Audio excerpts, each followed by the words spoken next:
It was the day when one of the most beautiful weddings took place in London society. A few minutes after the ceremony, the priest, with a joyful smile, declared the couple married. The Admiral's eldest son and naval officer, Edward Morton, and the only daughter of Lord Dyer, who was actively involved in the life of Parliament, Elizabeth Dyer. At the same time, everyone celebrated and envied the union of beautiful young people. Everyone knew that before the meeting, the young people were completely alienated. But now the young people looked at each other lovingly, and all the guests present spoke about it. But everyone in society also knew that the young people were brought together by one young lady. She was also known in London as the best matchmaker, and her name was Miss Laura Pendleton. After some time, the lovely ladies with joyful smiles discussed a truly magical wedding. They saw that the young lovers looked like angels. Laura, in turn, was happy about such a union because she had known the bride since she was a little girl. Also, looking at her companion, she saw a beautiful lady. At that very moment, the young lady said with a smile that the young couple would soon go on their honeymoon. She said with a smile that she heard that the young people would go to Italy and that it was the most luxurious place to travel. But at that very moment, the young lady also drooped. Laura, smiling, invited her companion to continue the conversation they had started earlier. Miss Hyde, in turn, was a little puzzled. Laura's companion said with a smile that the young man was going to propose to her. The lady, in turn, was a little puzzled and did not know whether she should get married. Miss Hyde was the second daughter of the family and Rosemary's younger sister, as well as Laura's friend from her boarding school days. She loved cricket and horse riding, but she also knew nothing but reading. Something very stunning had happened to her earlier.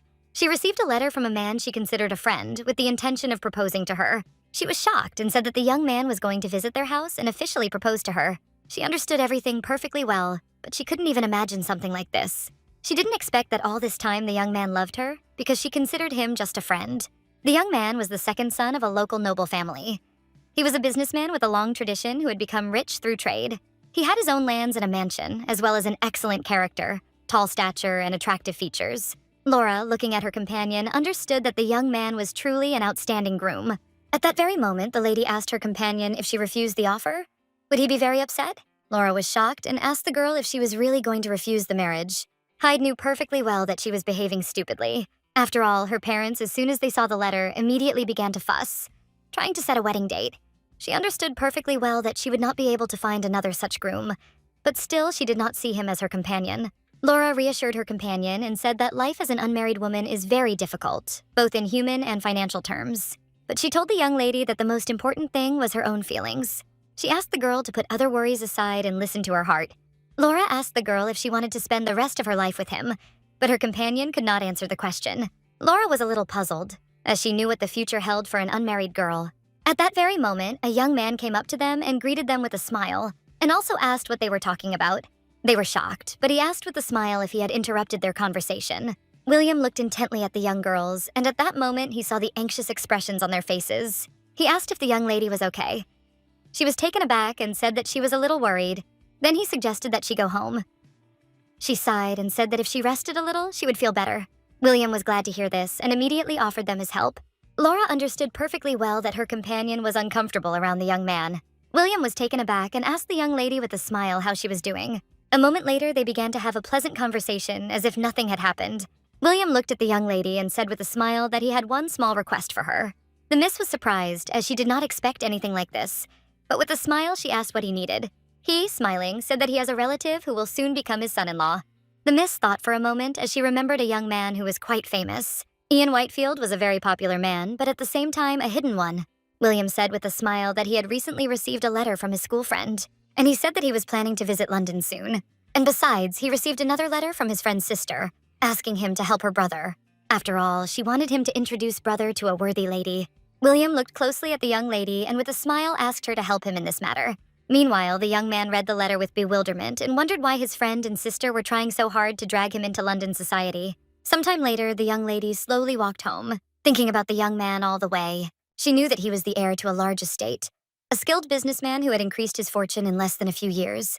She was surprised and did not expect to be asked to become his friend. Laura told her friend that she was not sure whether she could arrange a match for the young man. William understood her concern, but he was also puzzled because his daughter-in-law was putting pressure on him. He also understood that she did not want to introduce her dear friend without reason, and so easily to a man who did not really intend to marry.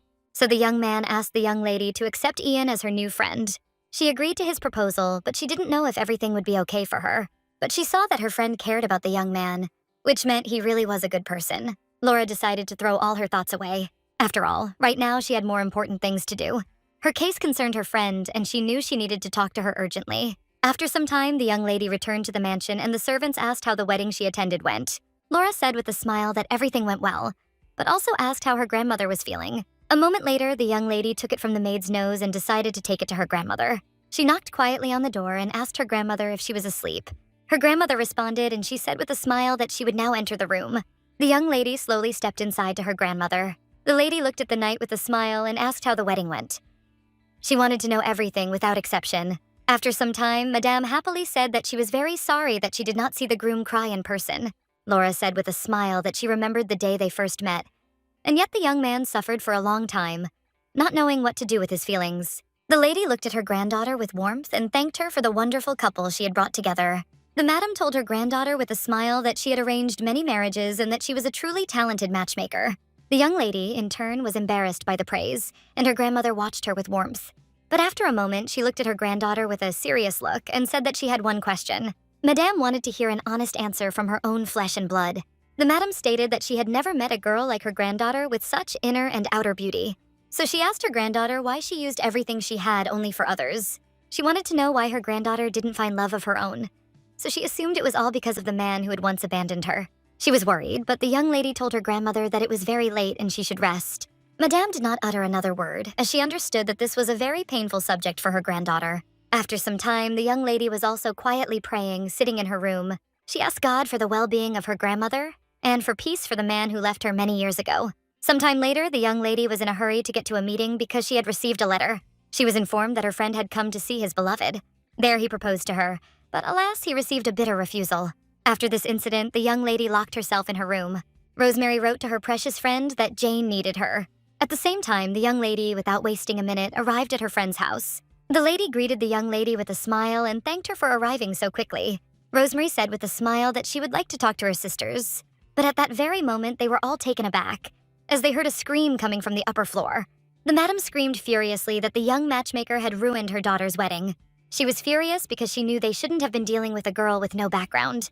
Rosemary was taken aback and apologized to her friend, as she understood that now was not the best time to meet. Laura assured everyone with a smile that she understood their grief and feelings, madam, but she still wanted to go to her friend and talk to her. Rosemary immediately apologized to the young lady. Laura accepted her apology with a smile. To say that she was not at all offended would be a lie, but at the age of 25, she decided to abandon the idea of marriage. She was prepared for people to perceive her as an unsold spinster. This was the other side of London's best matchmaker. Laura quietly knocked on the door and asked her friend to open the door. The young lady walked out slowly and looked her best. Laura looked at her friend with a smile and said that she heard that she had not eaten anything lately, and that's why she decided to come. Laura looked at the young lady and said with a gentle smile that no matter what the pain in her heart was, she should not ruin her health.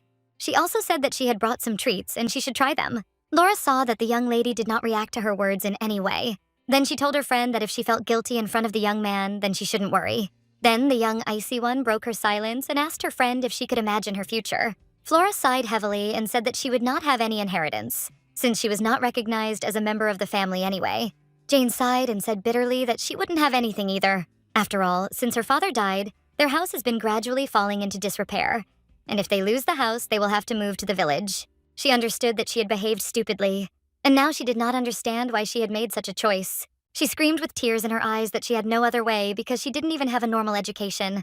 She screamed that she was already old and useless, and at the same time, she did not know what she could do.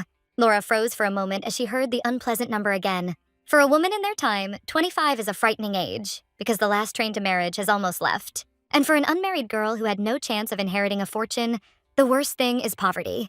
To wake up one morning and realize that everything that surrounded you before has disappeared without a trace. A girl could be thrown into the abyss of poverty and loneliness overnight, and nothing could surpass this fear.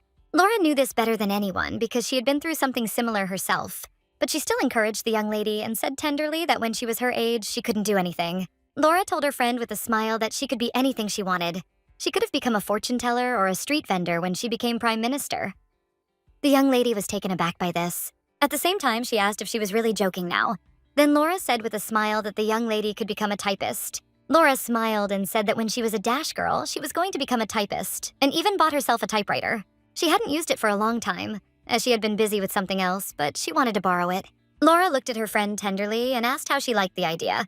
Jane, in turn, was a little surprised, but at the same time happy with such support. She gratefully accepted Laura's offer. A month later, the young man happily greeted everyone around him.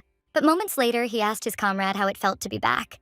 His companion was a little puzzled, as he saw that London had become even more noisy and bustling than before.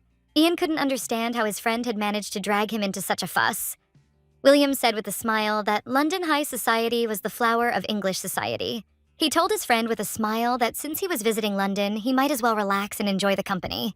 William told his friend with a smile that rumors of his arrival had spread throughout London, and he had even begun to receive invitations. Earlier, one interesting one specifically informed everyone that Ian Whitefield would soon arrive in London. Ian Visdigaya stated that he was not going to participate in various gatherings because it was an extra hassle. He didn't want to go anywhere before his friend, but he still insisted on it.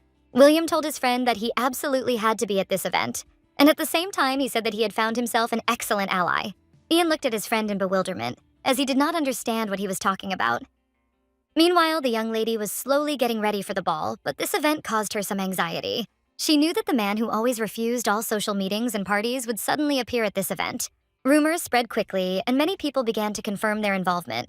So she began to think that he was actually someone important. A moment later, she and her maid began to discuss the young man. The maid looked at her mistress with a sly smile. The young lady looked at her in bewilderment, as she did not understand what she had in mind.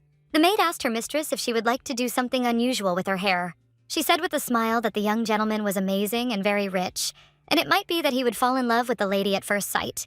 Laura dismissed such talk with a smile, as she knew he would want to marry any young and beautiful lady. Laura smiled and asked her maid to do her hair as usual. A moment later, she thanked her maid for helping her get ready, and looked at the lady with a smile and declared that she was as beautiful as she had been many years ago. Laura was very touched by her words, so with a gentle smile, she thanked her for this. Sometime later, the young lady attended the event and noticed that there were a lot of people there. She wondered if the young gentleman had arrived. But a moment later, she turned around as she heard a familiar man's voice greeting her. The young man noted with a smile that this year's social gathering had been overcrowded from the very beginning. Smiling, he said that he came with his companion, but she had disappeared somewhere, and now he could not find her. Laura looked closely at the young man, as she saw that his wound had healed, but he had lost a little weight. At that very moment, she asked where Mr. Dalton was now. William smiled and said that his friend was a little late as he had met up with some university friends, but he would arrive soon. William ran up to his friend in a hurry and asked why he had arrived so late to the event. Ian sighed and said that he had things to do, which was why he was late. At that very moment, William announced with a smile that his friend's companion would be a lady. The young man was puzzled. Ian asked his friend if he was actually making himself a matchmaker, but his friend assured him that the lady was one of the kindest in London and that she would suit him.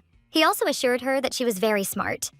Ian asked if he was confusing upbringing with intelligence. William was surprised by such a question, and then his friend said that the world was full of well-bred ladies, but he had never met truly smart and witty ones. William was a little puzzled by his friend's words and therefore asked if he was being too strict with the ladies. Ian Visdohaya told his friend that he had talked to different women and had not found a single one with whom he could have a normal conversation. William told his friend that they would leave the wit and intelligence for later, because today he simply wanted to introduce his friend to his girlfriend. A moment later, they approached the young lady. William looked at his friend with a smile and asked how long she had been waiting for them. At that very moment, he introduced his friend and son-in-law all in one with a smile. Ian, in turn, looked intently at the young lady. She also looked at him with a smile. She had previously told her friend that if his son-in-law was not interested in love, it would be difficult for her to find a suitable match for him. William told the young lady that his son-in-law was not interested in social life, but he had serious views on love. She was surprised and did not understand why such a serious man was not actively looking for his partner. At the same time, William stated that his son-in-law simply believed in fate. Of all the people she had ever met, he was the most handsome gentleman. She understood that many ladies would dream of a fateful love with him. Without wasting a moment, the young lady greeted her companion with a smile, as she had heard a lot about him. Laura said with a smile that she heard that he was a good uncle to his nephews and a good brother to his sister. He sighed heavily and said that he was not such a good uncle, and his nephews knew this better, and perhaps he was not such a good brother. For a moment, William stared at the young people and listened to their conversation. Ian sighed and wondered if a good younger brother would argue with a sister who had gone through such hardships as postpartum sickness. The young lady, looking at her companion, was convinced that he was truly an extraordinary man. He had a refinement and elegance that an ordinary gentleman did not have. She saw that he had an unusual character, so she wanted to correct his hostile attitude before introducing anyone to him. Laura said with a smile that in the end he came to the event, and although he did not want this, he still kept his promise to his sister. Ian, sighing, said that they should not underestimate his sister. because there was a man in London who was keeping an eye on her. Laura, looking at the young man, said that he was embarrassed to receive praise. Ian was a little surprised by such words. He said that he never had a good reputation in his social circle. Laura said with a smile that he himself mentioned his bad reputation. She said that he was just a modest person. He was surprised and said that it was not modesty, but simply a fact. Laura said he didn't make assumptions about being a good uncle, and he attended the celebration despite the inconvenience. She smiled and said that not every man remembers that his sister suffered from postpartum illness. Laura said with a smile that the world values such people as good younger brothers. The young man froze for a moment in surprise, as he had not expected such a thing, and yet he did not answer her. William looked at us with a satisfied smile at his friend, as he saw that his companion had won. Ian stared at the young lady as she showed kindness after he had created an awkward atmosphere and tried to leave. He understood that she was not as simple as she seemed at first glance, and therefore he wanted to know who she was. Ian approached the young lady and asked her to be his friend, and then he said that he was interested in how she expressed her friendship. Laura said with a smile that her way of showing friendship was very simple, because she intended to introduce him to her friends. And even if he was far away, they could exchange letters so that he would feel that she was near. Ian, looking at his companion, declared that what she had listed were truly the most valuable things that could be obtained in friendship. The young lady, in turn, was a little embarrassed by such words. At that very moment, he noticed her embarrassment, and after a few moments, his expression changed to a sly smile. Ian extended his hand tenderly, saying that he swears on his honor as a gentleman that he will be sincere, as she wishes. He kissed her hand with tenderness and courtesy. Then he looked her intently in the eyes and said with a smile that he would count on her. She smiled and said that she was also counting on him. Laura, smiling, told the young man that they had taken their friendship one step further, so she wanted to introduce her friends to him. She asked him to dance, but he categorically stated that he did not know how to dance and had never taken dance lessons. Laura was a little puzzled as she found herself in an awkward situation. She understood that in the future he would be surrounded by many ladies, and if he only said hello and did not dance, it would be considered impolite on his part. Then a brilliant idea came to the young lady. She asked her friend if his son-in-law was well-versed in sports games. William said with a smile that his friend could quickly learn any sport after one demonstration. At that moment, the young lady grabbed the young man by the hand, and with a smile said that she would teach him to dance at a faster pace. He was shocked by this, but she asked him with a smile to go with her to the dance hall. In turn, he was puzzled. He said that he did not know how to dance, and while dancing, he could step on her foot. Laura smiled and told him that he didn't need to worry because she had strong legs, but he was very excited about this. Laura told him that he shouldn't pay attention to such thoughts, and he should just watch her slow steps and follow her. A moment later, the music started and they began a beautiful dance. They danced despite everything, and the young man did not step on her feet. Laura could see that her companion certainly had excellent coordination, and little by little he was beginning to get into the rhythm. But still, she saw that he was nervous, so she decided to cheer him up a little and make him just relax. For a few seconds, she said with a gentle smile that he could stop looking down and that he should raise his head. She asked him with a smile to look into her eyes and continue dancing together. The young man, in turn, was amazed by her words, since no one had spoken to him like this before. Laura smiled and said he could handle something like that. After a few minutes of dancing, she said with a smile that his movements already looked surprisingly natural. Then she asked him why he stubbornly avoided dance lessons, despite his talent. He smiled and sighed, saying that the reason was quite simple. After all, his practice partners were only guys who sweated profusely and simply didn't want to dance. He ended up being the gentleman who didn't even dare ask her to dance, which was, of course, quite impolite. He assumed it upset her, but he still thought that this reputation was not entirely false, because he did not know how to maintain pleasant conversations, and he was still far from being a real gentleman. Laura looked at her companion with a tender smile and said that this was not so, and it seemed to her that everything was a little different. She said with a smile that if a person knows how to respect others, then he is already a gentleman. She said with a smile that during all the time spent in high society, she too had often had to deal with the feeling of heavy fatigue and discomfort. Ian was surprised and asked if ladies also faced many difficulties. She smiled and said that ladies also had their joys and happiness, as well as difficulties. Laura said with a gentle smile that it would be wonderful if someone appeared with whom she could share her happiness. They would have lived differently. She hoped that there would be someone with whom she could share long years, based on love as fate. Ian asked in surprise if she really believed that such things actually existed. She said with a smile that she believed it. He understood that she had a very romantic idea of marriage. Laura stated that she had heard similar thoughts and opinions from him. Ian said with a smile that for him, marriage loses all meaning unless it is real and not with deep love. Looking at his companion, he said that he believed in this with all his heart. A moment later, their beautiful dance ended. The young lady was surprised because in such a short time since their meeting, she felt closeness. She understood that he was a really good person, so she could easily introduce him to other ladies. At the same time, the young lady understood that he would become a great friend. A moment later, William greeted them with a joyful smile, as he saw that his friend had done an excellent job with the lesson. Laura smiled and said that with her son's skill, the young man would have no trouble dancing with other ladies. At that very moment, she was distracted by the sight of her friends, and so she asked her companion to wait a little, as she wanted to introduce them to him.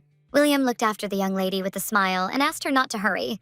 William looked at his friend as everything had gone much better than he had expected, and at that moment, he asked why he had not started studying earlier. Ian, in turn, did not answer his friend, but only watched his companion intently.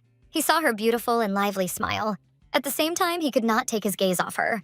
After some time, Laura watched the fruits of her creation with a smile, as she saw that her companion was communicating well with the ladies. She noticed that the atmosphere had become a little more pleasant. At that moment, Laura turned her gaze to the young miss as she noticed that she looked especially beautiful at this event. At that very moment, she compared the young people and realized that their union would be very wonderful. Because she was the flower of high society, and he was a mysterious gentleman, Laura understood that there could be nothing more perfect than this union. At that moment, she turned to her friend with a smile and said that it was time for her to go. William was a little surprised. She said with a smile that her business was already completed. He said in a hurry that he would prepare a carriage for her.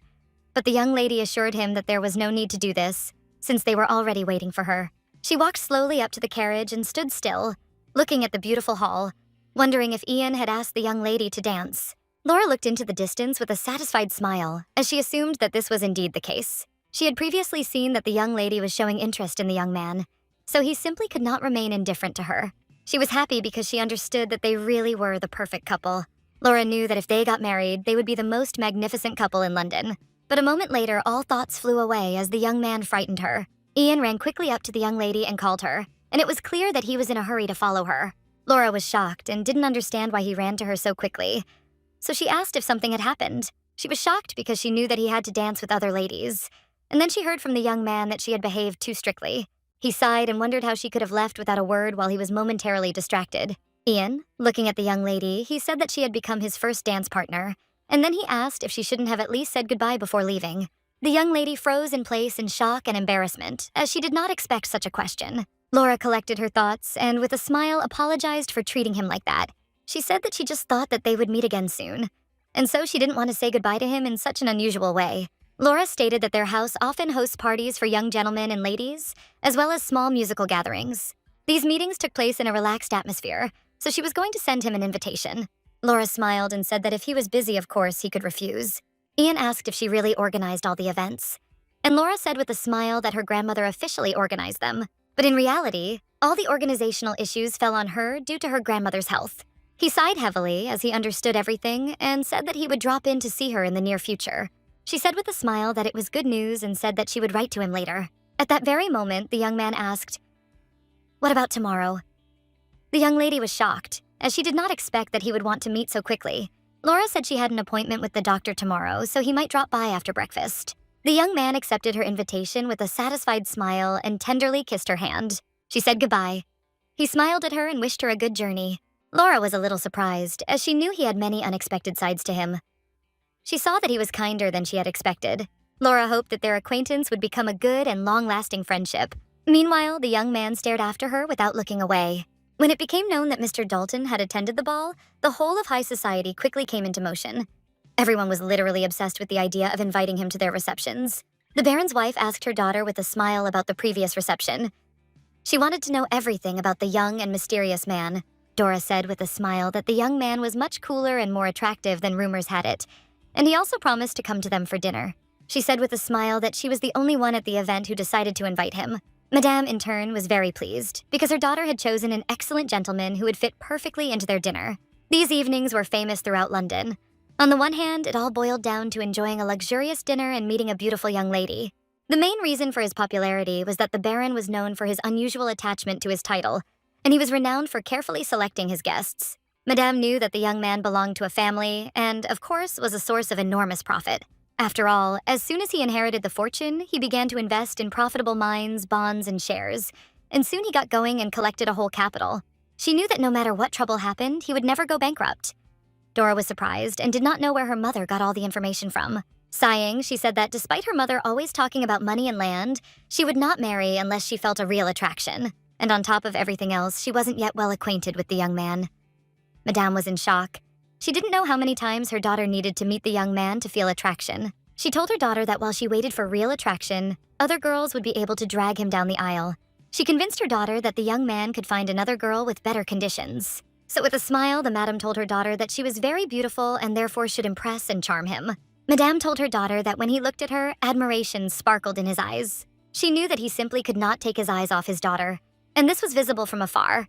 But at the same time, they caught some kind of misunderstanding as he looked at his friend. At the same time, the young lady was agitated because she did not understand why he never asked her to dance. After the famous London matchmaker left, he simply said goodbye and left. The madam said with a smile that the young man had just begun to explore the world of high society, and he was not yet accustomed to dancing. The madam was sure that her daughter saw how the young man looked at her, therefore she was interesting to him, and she did not need to be upset in vain. Dora knew that she had never met a man who did not love her. She knew that he was truly kind to her, and he looked at her intently and smiled. She wondered if he was already in love with her. Dora knew it was all happening too quickly, but she was at that age when she believed everything she heard. The young lady was flying in her fantasies. Many were closely watching every step of the young and mysterious man. Several weeks passed after that ball, and the circle of social events in which he participated did not extend beyond one house. Laura greeted the young guest with a smile. Ian looked closely at the young lady and greeted her with a smile, as he was glad to see her. He visited only the young lady and no one else, although the young man really enjoyed her company. Laura noticed that it had started to rain heavily outside and asked her companion if he had gotten wet on the way. Ian reported that he was fine, but the horse had suffered along with the coachman instead of him. Laura did not know what to do with them because of the rain. He arrived. He looked at her with a smile and said that he would be able to talk to her longer. And for him, on the contrary, this was a lucky coincidence. A lot of time has passed since the young man appeared in society. Despite this, it was not easy to meet him. Many in the world began to get nervous and lose patience, but at the same time, they felt a certain relief. They understood that since he did not leave the famous London matchmaker, it meant that he had decided to find himself a bride. But at the same time, she understood that he didn't even know that she was playing the role of matchmaker. But looking at her companion, she understood that he was not at all interested in finding a bride. At the same time, the young lady did not understand what he was thinking about. To her surprise, he never missed a single tea party or dinner party at their home. She introduced him to her friends more than once, and they spent a lot of time, but he never showed interest in any lady. He might exchange a few words, but he would soon return to listen to her play. He often started light conversations with her. At the same time, she understood that he was more interested in friendship than in love. She was very pleased to be his friend, but she understood that his friend was disappointed with this outcome. After a short silence, Laura looked at the young man and said that he had said earlier that they loved London. He said with a smile that thanks to her, he had the opportunity to experience a lot and see things in a new light. While talking to the young man, she heard many stories about his native land. Whitefield. This sprawling estate, surrounded by fertile woodlands and fields, Dalton Mansion sits on a hill right in the center of the land. When he told her about his house, it seemed to her that she was standing on a hill and looking at all the beauty. It seemed to Laura that if she looked out the window, a dense forest of snow-white birches would immediately open up before her. And behind it are fields where agricultural work is in full swing. The young man's voice, as he described his homeland, conveyed a genuine warmth and affection like never before. She looked at him with admiration and listened to his stories. And at the same time, Laura noticed that he really valued his native land. Ian smiled and said that she was flattering him, but at the same time, he wondered if it wasn't like that for everyone. She said that most of the nobles didn't even know how much land they had. Laura said with a smile that the more she listened to him, the more convinced she became that his region was truly wonderful. Ian smiled and said that his home was a beautiful place. Its beauty difficult to describe in words. He said with a smile that someday she should see everything with her own eyes, but for now he could show it to her in another way. She said with a smile that it seemed like he had someone in the house who could draw. He smiled and said that if his own hands were considered part of the house, then that was true. Laura was surprised because she didn't know that he could draw. He said with a smile that he had studied drawing as a child. She was surprised, as this was unusual, since sons are not particularly taught art. Ian said with a smile that he was sorry because the weather had prevented him from taking his sketchbook with him, as he could have shown her all the beauty through his drawing, and at the same time he could introduce his nephews to her. Laura smiled as she realized that they were his sister's children. She would like to know more about everything. Ian began to talk about his eldest nephew, Henry. He was already an adult and was now studying at Cambridge, which he himself graduated from. Laura asked about the rest of his nephews, and Ian said with a smile that he had a niece, Olivia. He said that she had matured quite early and dreamed of going out into society, but that she was very sensible, so she wouldn't create any problems. He sighed and said that the real problem was the younger ones. because they were restless and their fights had become almost a daily occurrence. He sighed and said worriedly that they were just real daredevils. Laura said that was what boys that age usually did. He understood that this was exactly how it was, but their behavior was going too far. And the worst part was that he was the only one who could rein them in. She smiled and said that she was actually more interested in the younger one, who was born not long ago. Ian sighed and said that the boy was cute, but his mother had gone through pain to give birth to him. Ian said his sister always said everything was fine, but in his heart he hoped it was her last child. The young lady looked at her companion as she saw that he was very worried about her sister, so she said that she would like to give a gift for her younger nephew. She said with a smile that in order to write down the recipient's name, she needed to know the name of his nephew. She asked what his nephew's name was, but the young man looked away from her, embarrassed. A moment later, he said that his name was Ian. The young lady was surprised, but at the same time felt cute, since his sister named her son after her brother. Laura said with a smile that she would have to try hard to find a gift that little Ian would like. She looked at her companion with a smile, as she saw that he was revealing a new side each time. He could be cruel when it came to criticism, even towards things that were dear to him, but at the same time his affection was strong and tender. He had a broad view of the world, but he devoted all his love entirely to a limited circle of people. She knew that such a man would be ideal for marriage. She knew that when he felt the desire to find love, she would pray that the path would lead him to the one who would become his destiny. At the same time, the young maid watched the young people closely. She saw the gaze of the young man, who was looking intently and with admiration at her mistress. After some time, Anne looked at her mistress in surprise and asked if she was really going to leave the house. Laura said with a smile that the maid had arrived at a good time, so she asked her to help her with the finishing touches to her outfit. Anne said the lady that if she had even guessed that the lady was going to go out, she would have come a little earlier. Laura smiled and said that it was no big deal as she just wanted to go for a walk and her companion suggested they enjoy the fresh air. Anne was surprised that the young man invited her mistress. She also said about her mistress that the young man often visited their house. Laura smiled and said that he always preferred private conversations with people. This place was ideal for such meetings. At that very moment, the young maid also offered her mistress to put on the beautiful hat. Laura was sure that such an outfit would be too much for an ordinary walk. The maid was shocked and told her mistress that she would look exquisite. A moment later, Anne said of his mistress that the gentleman was visiting them for another reason. She said that he was probably delighted with the food and the chef, as everyone was delighted with their dinners. But she was also sure that the young gentleman was perhaps in love with someone who could only be met in their house. Laura looked at the maid in surprise and asked who they were talking about. The maid was taken aback and hastily said that the young gentleman was in love with her. At that very moment, the maid said that her mistress should put on a hat to look even more attractive. She insisted that the young gentleman would not take his eyes off her, but the young lady doubted that this was true. Anne was puzzled and did not understand why her mistress was so categorical. Laura said with a smile that there had never been such feelings in his gaze. She smiled and said that he was probably just enjoying the wonderful cuisine and enjoyed this kind of conversation. Anne, in turn, understood that she could not convince her mistress. But she knew that her mistress did not at all understand how the young man looked at her when she did not see anything like that. She understood that such a look could not be directed at a person who is indifferent. She was sad and angry at the same time because she saw that her mistress helped everyone in matters of love, but she herself could not deal with such things. Sometime later, the young people were leisurely strolling through the beautiful city and engaging in casual conversation. They discussed the recent joint dinner with the Morton family. Ian said that the young people complimented each other perfectly. The lady was glad that he thought the same as she did. Ian said with a smile that the young man seemed cold and taciturn, but his wife softened this atmosphere, and at the same time he looked after her with great warmth all evening. Ian said with a smile that the young lady was proud of them. Laura asked with bewilderment what he was talking about. He smiled and said that it was she who helped create such a harmonious couple. She was shocked and didn't understand how he found out about something like this. He said with a smile that the host of the evening told him everything, and if it weren't for her, they wouldn't have been able to get together. She was embarrassed and said that it was an attraction on his part. Ian told his companion with a smile that her kindness helped his friends create a harmonious family. Laura said that she had not done anything outstanding. Ian said that in their day, many people married despite the lack of mutual understanding just because of wealth and dowry. He claimed that this led to lifelong misery, but in this light, her kindness took on more significance. The young lady, in turn, was greatly embarrassed by her companion's words. Ian looked closely at his companion. He understood that she was always modest when it came to confessions. Usually in such situations, gentlemen would change the subject because they felt that the lady was in an awkward situation, but he enjoyed watching her. Laura was taken aback and asked her companion not to overpraise her because he had misunderstood her. He asked in bewilderment why she was saying that. She said that in fact, the secret had made a plan at the request of his friend, in order to arrange his marriage with one of her friends, so all this time she invited him to events to introduce him to different people. She said that she was too far from this kind of wisdom.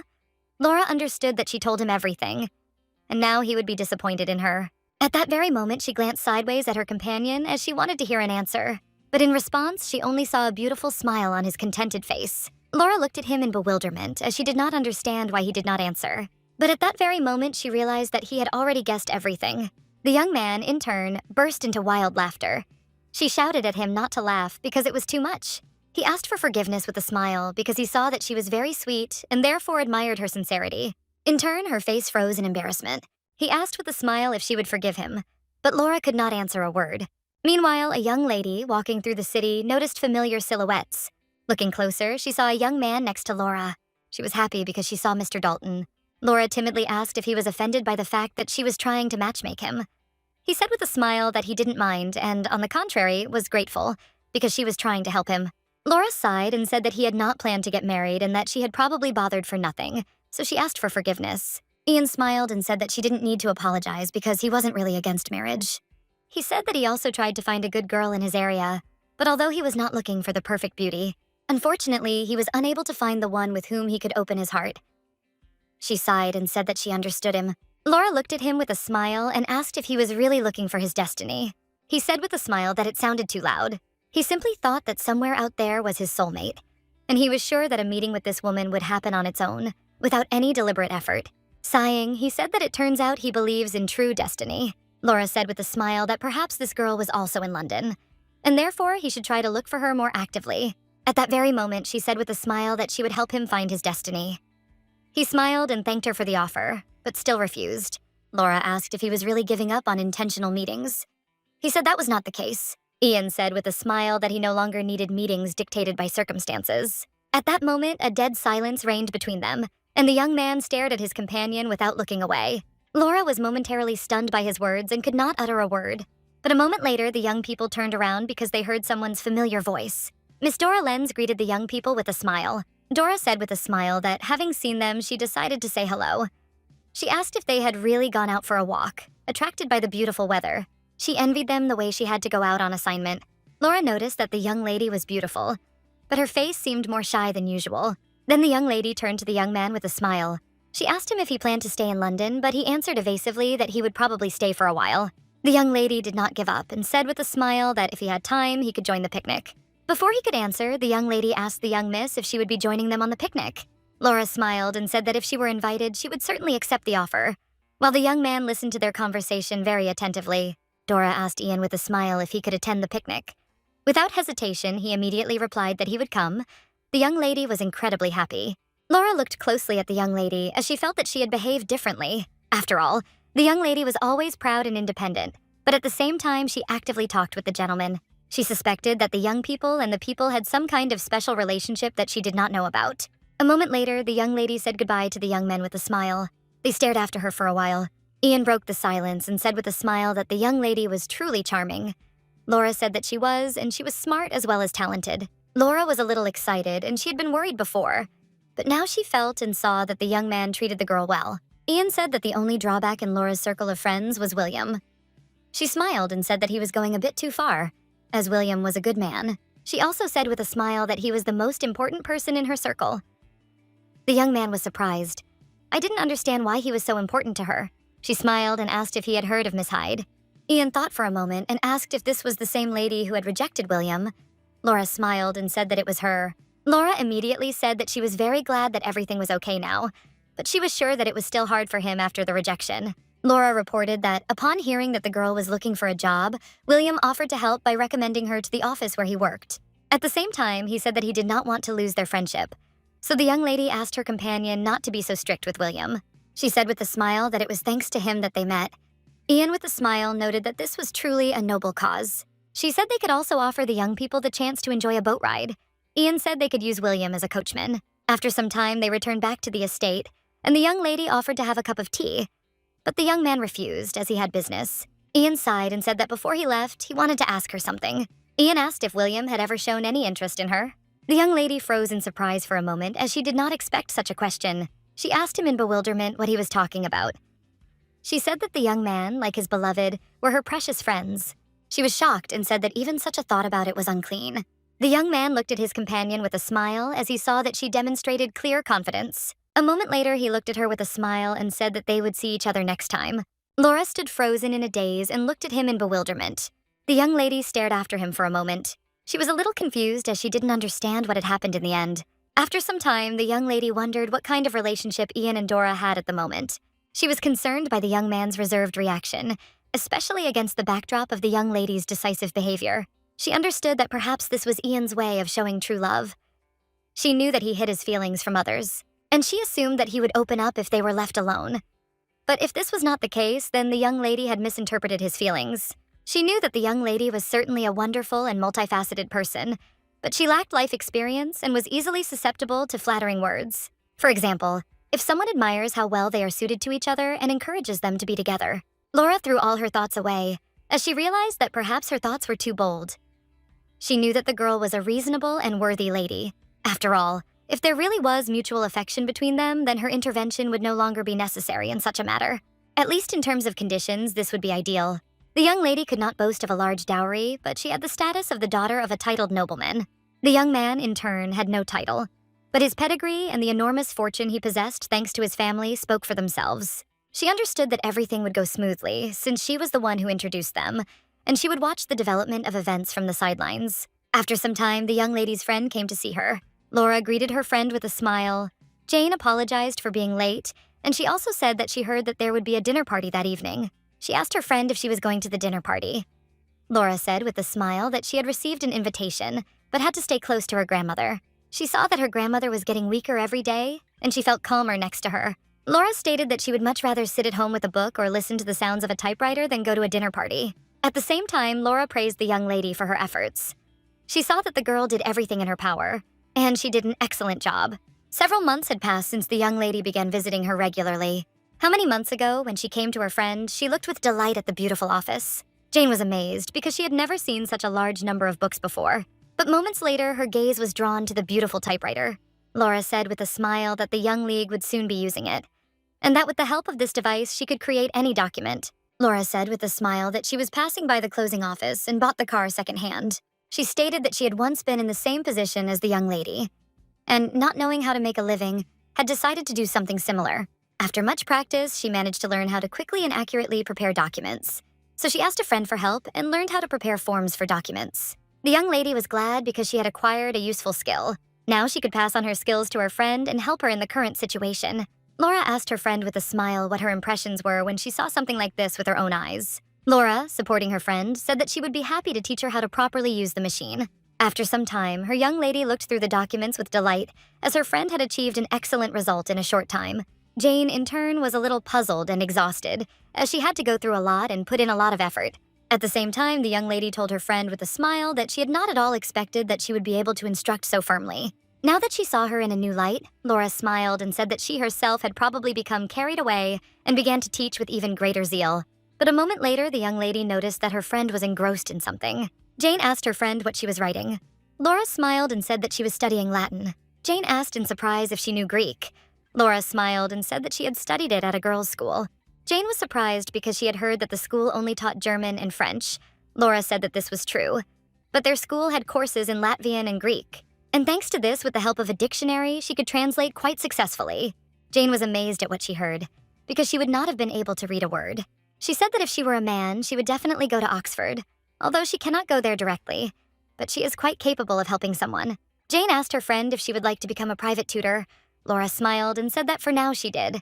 Jane realized that while she was practicing typing, her friend was studying hard to become a private tutor. She saw that her friend was always calm and reserved, and if anyone had seen her, they would have said that she was a real lady. But no one could have imagined that she, who seemed so calm, was in fact fighting for her future more determinedly than anyone else. Jane noticed that her friend was the best student in school. Laura knew that this was certainly true, but alas, it was not enough. Jane was surprised because she knew that every family that had a daughter would be happy to accept her. Laura smiled and said that this only happened in houses where there were daughters.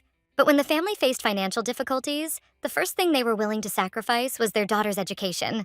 Jane knew that if her friend spoke several languages, she could get work in homes where there were boys. She understood that the salary there would be higher. She asked her friend if she was really going to work as a tutor all her life. Laura smiled and said that was true. She wanted to work a little, and later buy a small house outside the city. And retire from business, working hard, she assumed that she would be able to save up for a house. The young lady was delighted with her friend's thoughts, as she was already thinking about her future. She sighed and said that she had only thought about the difficulties that lay before her right now, and had not thought about what would happen next. Laura told her friend with a smile that she would cope with all difficulties. She announced that there would be a picnic soon and asked her friend if she would like to join. Jane said that she also received a message, but she did not know why she was invited. While Laura understood why her friend was invited since she insisted on it, Laura said that some of them could go together since work would never go away and there was no time left for fun. Laura realized that this picnic could be a wonderful opportunity for both of them. After all, there was nothing between them except awkwardness. She hoped that the meeting would help the young people, and they would become friends again. After some time, the young lady attended a new gathering. Young men were also present at the picnic. Dora greeted everyone present with a smile and asked the young men to take their places in the back of the truck. And she asked the ladies to move to the front of the carriage. William looked at everyone present with a smile and noticed that the hostess of the event looked dazzling. Ian looked at his friend in bewilderment and asked if he was really supposed to drive the carriage. William noticed his girlfriend in the distance and told his friend that he would drive the carriage with the young girls. He said goodbye to his old friend with a smile and wished him a good day. William walked slowly up to the ladies and, with a smile, asked them to follow him. Ian looked intently at his friend, who was tenderly courting the young lady. He was a little puzzled as he saw his friend politely offer his hand to the young lady with a gentle smile. But a moment later, he looked away as the girls called him. Dora looked at the young man with a tender smile. He agreed, but he knew it would be a good idea to strengthen his relationship with Laura's friends. He greeted the young ladies with a smile and informed them that it was time for them to leave. After some time, he brought in a carriage with ladies sitting in the back. They looked after him with embarrassment and whispered that the rumors about him were exaggerated. But at the same time, they saw that the young, beautiful lady looked very harmonious next to the young, mysterious Ian. They were sure that there was definitely something between them. But at that very moment, the lady asked the gentleman why he no longer accepted invitations to dinner parties. They said that he always refused, even if he was invited. Ian asked for forgiveness, as he had urgent matters to attend to. At the same moment, the young lady began to talk about tea at the Pendleton house, as he often visited them. For some time, the young ladies discussed these dinners while their companion, lost in thought, looked into the distance. One lady, with a smirk, wondered why they spent so much money on gourmet food, but spent nothing on their granddaughter's wedding. Dora was taken aback and asked her friend not to say such things, as these words could be offensive. Daisy said that everyone in London knew that Laura had not been given a penny for her dowry. They understood that with such an appearance, she would have long ago received recognition in society as a true aristocrat. But until now, not a single worthy man had offered her his hand. And the reason for this was the lack of a dowry. The lady did not understand why her family did not take care to provide funds. The lady turned to her friend and said that she was leaving something out. Victoria started to talk about Lady Laura's mother, but at that very moment, Dora stopped her. For a moment, there was dead silence between them. Victoria was taken aback and looked at her friend in bewilderment. At this, Dora glanced sideways at the young man. Ian apologized with a smile and announced that they had arrived at the picnic spot. He asked them with a smile to leave the carriage slowly. At the same time, he saw in the distance how his friend was tenderly courting Laura. After some time, the young people slowly approached the rest of the guests, and Dora called everyone over with a smile. She said that she had prepared peak mats for them, and she also said that if anyone wanted to go on a boat ride, they could come straight to the boats. At that very moment, the young lady noticed that her companion was looking intently in the direction where Laura was. She understood that he was still thinking about the conversation he had recently overheard. She was puzzled because she realized that her friend had raised an unnecessary topic. Ian glanced sideways at the young lady and asked if she would like to go for a walk with him. Dora was very embarrassed by their walk. She had not expected this at all, and at the same time she was very embarrassed and did not know what she should talk to him about. The young man broke the awkward silence and told his companion that he would like to ask her one question. Sighing, he asked what the young lady had meant when she spoke of Laura's mother. Dora sighed, as she knew he would ask such a question. She felt awkward talking about something like that, but the young man assured her that he valued and treasured their mutual friend.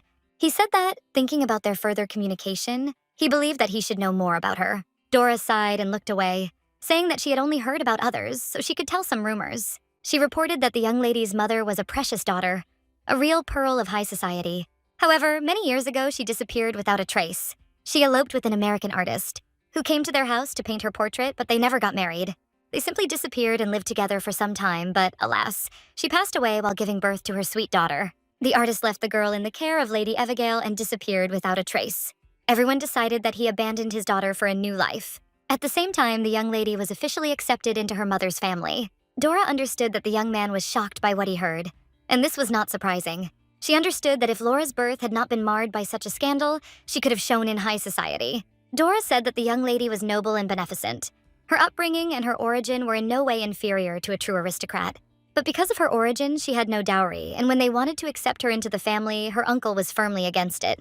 In the end, he accepted her only on one condition, that all of her mother's inheritance would go to his son. Dora asked the young man not to judge her harshly. Dora screamed that even though the lady's blood had the blood of a commoner in it, he had to see for himself what she really was. Ian said she had misunderstood him.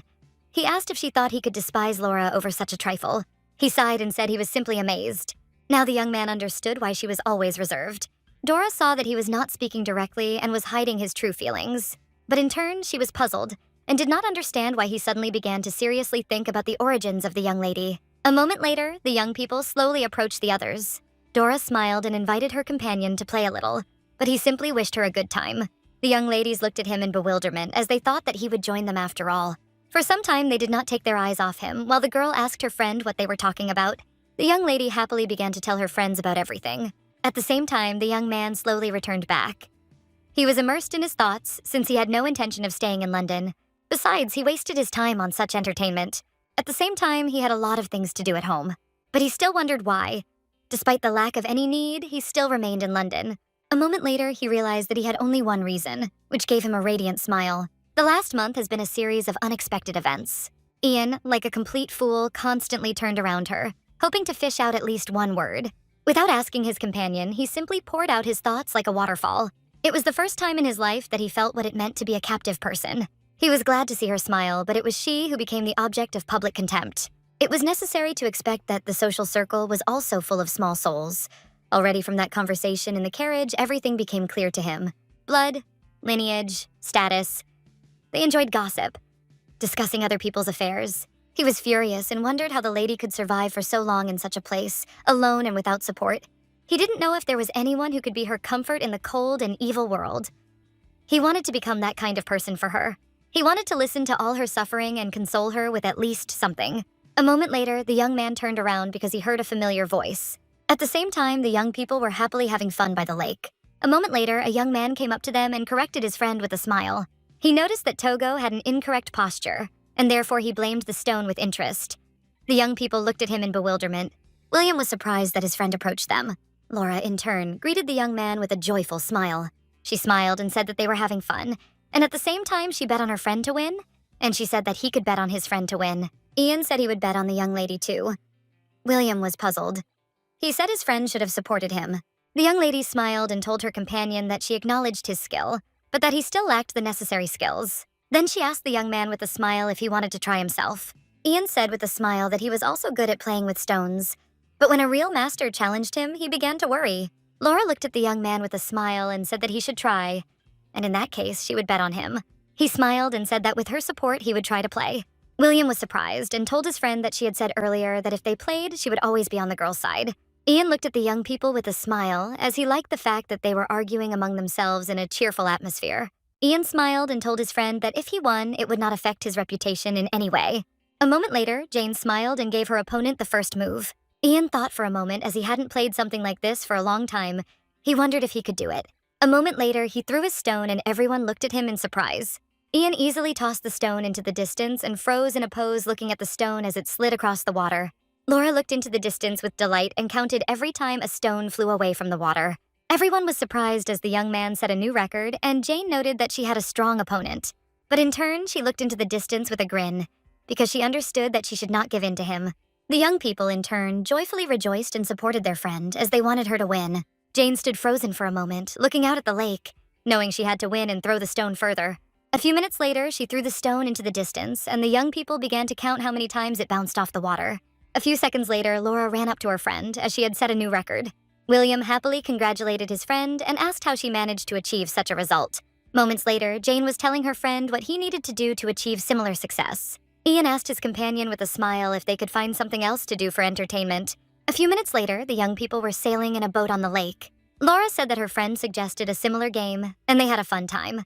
Ian looked at her with a smile and said that since she said something like that, he should follow her example.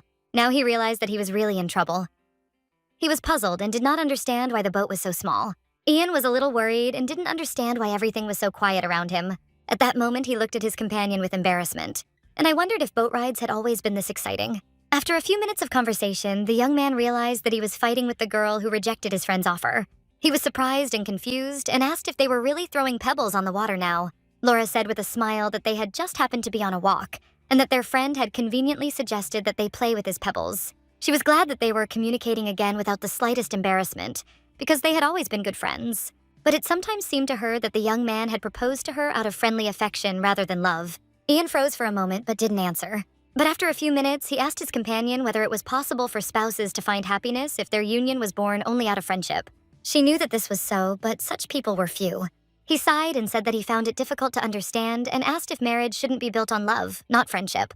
She said with a smile that love sometimes gives rise to too many quarrels. And in order to live together for many years, mutual trust is more important than a stormy outburst of feelings. He was surprised because he believed that for her, there was nothing more important than love. She did not deny its importance in marriage. However, the beauty of love easily fades under the weight of the harsh realities of poverty, differences in character, and a host of other circumstances. She was sure that marriage begins with love, but ends in friendship, because passionate love always has an expiration date. He was sure that her words were wise, but he could not agree with them unconditionally. Ian believed that love was a feeling that was worth accepting, even the suffering that came with it. He understood that if spouses who are destined to live together their whole lives are deprived of passion for each other, their life together will become routine. Moreover, there were feelings after the expiration date turned out to be so great that they did not fade away until death. The young lady looked at her companion with a smile and assured him that she also believed in the power of love. She looked tenderly at her companion and said that he would undoubtedly one day find such love. Ian looked away from her. And while he hoped that everything would go as usual, he was still content to simply be near her. He felt a passionate impulse towards his companion. He wanted to touch her, and at the same time he passionately wanted to kiss her. A moment later, he was taken aback and returned to reality. As he heard the voice of his companion, Laura asked excitedly if he was feeling unwell. Ian was excited, and yet he knew he needed to calm down. She was worried and said that he looked much paler than before, and at the same time she suggested that they get off the boat and rest a little. The young lady introduced her companion, and at the same time claimed that he was most likely simply overtired. He understood that her concern only worsened his condition, but the young lady, noticing a small stone, invited him to sit down. A moment later, the young man was sitting on a large stone. He understood that this situation was very dangerous, because if they continued to look at each other, he would lose his mind. Ian sighed heavily, knowing he had to pull himself together. A moment later, he shot the handkerchief and invited his young companion to sit down next to him. Laura accepted his offer with a smile and noticed that he was behaving very politely. They sat quietly for a while, looking into the distance. Laura looked at her companion with a smile and asked if this forest was similar to his domain. He smiled and said that this forest was very different. At the same time, he began to talk about his possessions. Laura was glad to hear this, but she noted that he was very lucky to be in such a place. He said with a smile that people from the provinces, on the contrary, often dreamed of London. Laura said that she was tired of the hustle and bustle and would like to enjoy the silence. He said with a smile that if it were his domain, she would be happy. Ian knew that in a place like this, she would be able to enjoy the pleasant scenery. He happily talked about his possessions and described them. He said that she could have his property and she could enjoy the scenery as much as she wanted. Laura said with a smile that hearing something like this, she could not help but admire. He said with a smile that he was speaking sincerely, and she could come to him. He stated that his estate was very quiet and his servants would be glad to have new guests. She said with a smile that she was pleased to hear such things, and that someday she would visit his lands. But at the same moment, she said with a smile that for this she would have to wait until Mr. Dalton's mistress appeared in the house. Ian was momentarily taken aback by her words. But after a few minutes of awkward silence, he asked if it was really necessary. She said with a smile that of course it was so, since she could not get into the house of a single gentleman. He said that it might take a long time to find the owner. She said with a smile that she would definitely wait for that day. After all, only in this way could she see the beautiful landscape of his possessions, but she could also see the beautiful images of the spouses. At that very moment, he said that in that case, he would need to speed up the process of finding the owner. He said that after this, he would probably be able to get the mistress to allow the young lady to remain on his property as long as she liked. Laura said that he couldn't do that to his wife, because no woman would want her husband to communicate with women. He sighed and asked what if his wife wished for Laura to be everything. She sighed and said that in that case, something like that was possible, but she hadn't imagined such a situation. At that very moment, the young man said with confidence that he could imagine something like that. He said that if he really was going to get married, she would become the owner of his house. He said that without this situation, his wedding could not have taken place. The young lady, in turn, froze in place from shock because she did not expect to hear anything like this. Ian froze in embarrassment and looked intently at his companion. Before he could utter a word, the young lady suddenly stood up. She sighed and said that his future wife would no doubt object. Turning around, she said that she asked him to send this proposal to her as a friend. Ian reached out to his companion, but she abruptly pulled her hand away and said that it was time for her to go. The young man was puzzled and wondered if he had really seriously proposed with such words. After that, he realized that she did not perceive him as a man. And at the same time, he was puzzled that he was rejected. Looking at everything, he felt that he should have done something similar someday. Remaining in London, he involuntarily painted a similar picture. He wanted to propose, organize a wedding or at least an engagement, and then return with her to his domain. But such a disorderly act, of course, led to a refusal.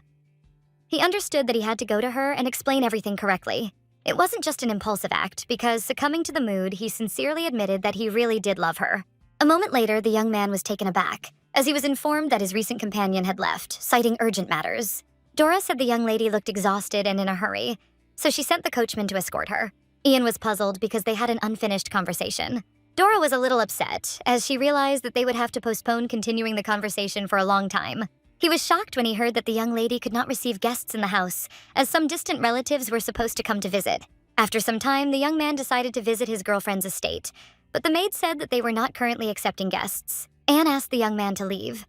He tried to stop her and asked her to give the letter to his mistress. She sighed and, asking for forgiveness, said that she was not allowed to accept letters from guests. He was prepared for such an outcome and therefore assumed that he would have to return. The young man, in turn, was puzzled, and he did not want to leave so easily. A moment later, he looked away to the small window where he saw the silhouette of a young lady. But a moment later, with a heavy heart, he left the estate. At the same time, the young lady stared after him. A whole week had passed since that day, and it was all driving him crazy. He continued to look for the lady every day despite the fact that he was driven away. However, each time he could not even cross the threshold and was only rejected. Besides, he had no choice but to wander around the area, not knowing what to do. He couldn't help but think that perhaps her heart would remain closed to him forever, and he wouldn't be able to rekindle the connection that once existed. A moment later, he was taken aback and threw all his thoughts away as his friend called him. William told his friend that he had received a telegram. Ian read the telegram slowly and was taken aback. After some time, he again visited his girlfriend's house, but again received a refusal. But still, he asked the maid to give something to the mistress. Anne asked for forgiveness because she could not accept the package. He said that this was an emergency because he needed to leave urgently. He said he had little time left. The maid was puzzled, but said that she could not accept the parcel as she might be fired. Ian quickly said that he would help her find a new job, or she could come to him and work on the estate, but she refused, as she did not like the countryside. He sighed as he realized he had no other choice. At the same time, the young man attached several bills to the parcel. The maid looked menacingly at the young man. A few moments later, she called him. He followed me, looked at her, and asked if the amount was not enough. She said that it was not so, and she did not ask him for money at all. She wanted him to fulfill her request. Anne looked at him menacingly and said that she would deliver the package, but he must definitely return to London. He was taken aback as he did not expect such a thing, but she declared that he must return and win the heart of her mistress. Sitting in the carriage, he again played the maid's words over in his head. He understood that if he could win her heart, he would have done something similar long ago. Meanwhile, the young lady sat quietly in her office, but a moment later she saw a maid with a bundle in her hands. The maid reported that the young man had come to them again. Laura looked menacingly at her maid, as she had said earlier that the beta had not taken anything. The maid, sighing, said that nothing could be done. She said he simply thrust the package into her hands and didn't even give her a chance to say anything. A moment later, the young lady saw a small letter. He informed her that he suddenly had to leave London. After all, sad events forced him to return to his hometown where the pastor died, and as the owner of the land, he must express his condolences. He said that as soon as things were settled, he intended to return to London because his connection with her was not over, and he could not leave the city until he restored it. He assured the young lady that he held no grudge, but he hoped that they could restore their friendship. He hoped that upon his return, he would be given a chance to justify himself to her. A moment later, the young lady was taken aback as she saw something after the letter. She was surprised because she saw a beautiful picture, and I realized that he had drawn his possessions. At this, the maid looked at the young lady in surprise. She was pleased, but at the same time surprised, as the young gentleman was clearly revealing his intentions. Laura smiled and asked the maid to hang the painting in a prominent place in the living room. But still, the young maid was interested in what the young master wrote in the letter. She wanted to know what finally happened between them. Sometime later, late in the evening, the young lady read the letter from the young gentleman over and over again. Anne slowly entered her mistress's room and announced that she had prepared everything for washing. At the same time, she noticed that her mistress was rereading the letter. She wanted to know whether it was a declaration of love or a proposal of marriage. But looking at the lady, she realized that her expression was too gloomy for such a thing. A moment later, she was taken aback because her mistress called her and she did not hear what she was saying. Laura sighed heavily and said that the young gentleman had proposed to her, and was shocked by what she heard, but at the same time happy. She asked in surprise if he had really confessed his feelings. Laura said that this was not so, but his words allowed her to judge his feelings. She was shocked. She couldn't believe that her mistress was avoiding the man who proposed to her, so she asked the lady if she was planning to reject his offer. Laura sighed heavily and said that it was so, and was shocked because she knew that the young master was very wealthy. She sighed and said that she could not tell the lady what to do, but assured her that running away would not solve anything. After all, if a gentleman is free to propose, then a lady has the right to decline it. Laura said that it was not that simple, and it would be very rude of a lady like her to refuse the offer of such a gentleman. Unfortunately, she had no dowry, and although she was old enough to get married and understood perfectly well that the young master knew about everything, but knowing all this, he continued to love her. She sighed and said that marriage was something completely different. After all, you can't get far on emotions alone, and for living together you need more. Anne sighed heavily, and she was heated by such words, but she could not object to the lady. Still, she asked the lady what she felt. She wanted the lady to put all thoughts aside. She asked the lady if she felt nothing for the young gentleman. Laura didn't answer and asked the maid if she knew what the greatest advantage of being an old maid was. She said that it was possible to be friends with young gentlemen without any tension. She said that there was not a drop of love in her heart for the young gentleman. The young maid was surprised and knew that this was not so. She also understood that the mistress was unwavering. A moment later, she wished her mistress good night and left. Laura took the letter and saw the impeccable polite style. Despite the cold reception, he still continued to write letters. She knew that he was a very good person, but she remembered his look after his confession. Laura was puzzled and did not know when it all started. Since she didn't look at him as a man, she believed that he would behave the same way. She knew she was not a suitable marriage partner for him. She realized that she was very lucky that he had returned to his domain now, since they would be at a distance from each other and his feelings would subside. She knew he would come back with his mind cleared and then they could be friends. But at the same time, she didn't understand why his confession threw her off balance so much. She reread his letter hundreds of times, but her heart, taught by bitter experience, whispered that she would be hurt again. She knew he desired her, and she knew that was enough. She wondered if people truly loved each other. Wasn't that enough? But watching her mother sober up, she knew that wasn't the case. At that very moment, she remembered her meeting with her grandmother. Madame Oza looked at her granddaughter with puzzlement and surprise, as she looked very much like her mother. The man looked intently at his daughter and, asking her not to cry, assured her that they were not parting forever. He said that the time would come and he would come back for her, so she should be patient for a little while. He said that she should always wear her pendant because she and her mother would always be with her. This is how the little girl remembered the farewell to her father, who left her in the Pendleton house. Separation from her beloved father left bitterness in her heart, but her kind grandmother accepted her as her own. And thanks to her, the young lady forgot about loneliness. But her happiness did not last very long. Gerald is the head of the family, and her uncle met his niece differently. For him, his niece was just a pathetic product of the scandal that had tarnished the honor of their house. And the mother's decision to accept the girl caused in him a furious anger, blazing like hellfire. As soon as he saw a young lady, he would shout and throw whatever he could get his hands on. And he also didn't shy away from giving her a slap on the back of the head. So she learned to live in the shadows, hiding like a mouse behind the baseboard. And this continued for several years, despite her grandmother's desperate attempts to protect her. Quarrels with her son forced the madam to give in to the idea of raising the girl at home and decided to send her to a boarding school. From her very first day at the boarding house, a trail of whispers about her origins followed her. But the young lady did not pay the slightest attention to them. She immersed herself in her studies, and with rare diligence and innate intelligence, she became the first student.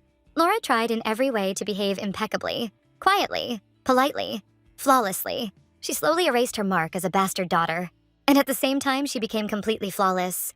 While she was studying, her grandmother fought to officially include her granddaughter in the family tree.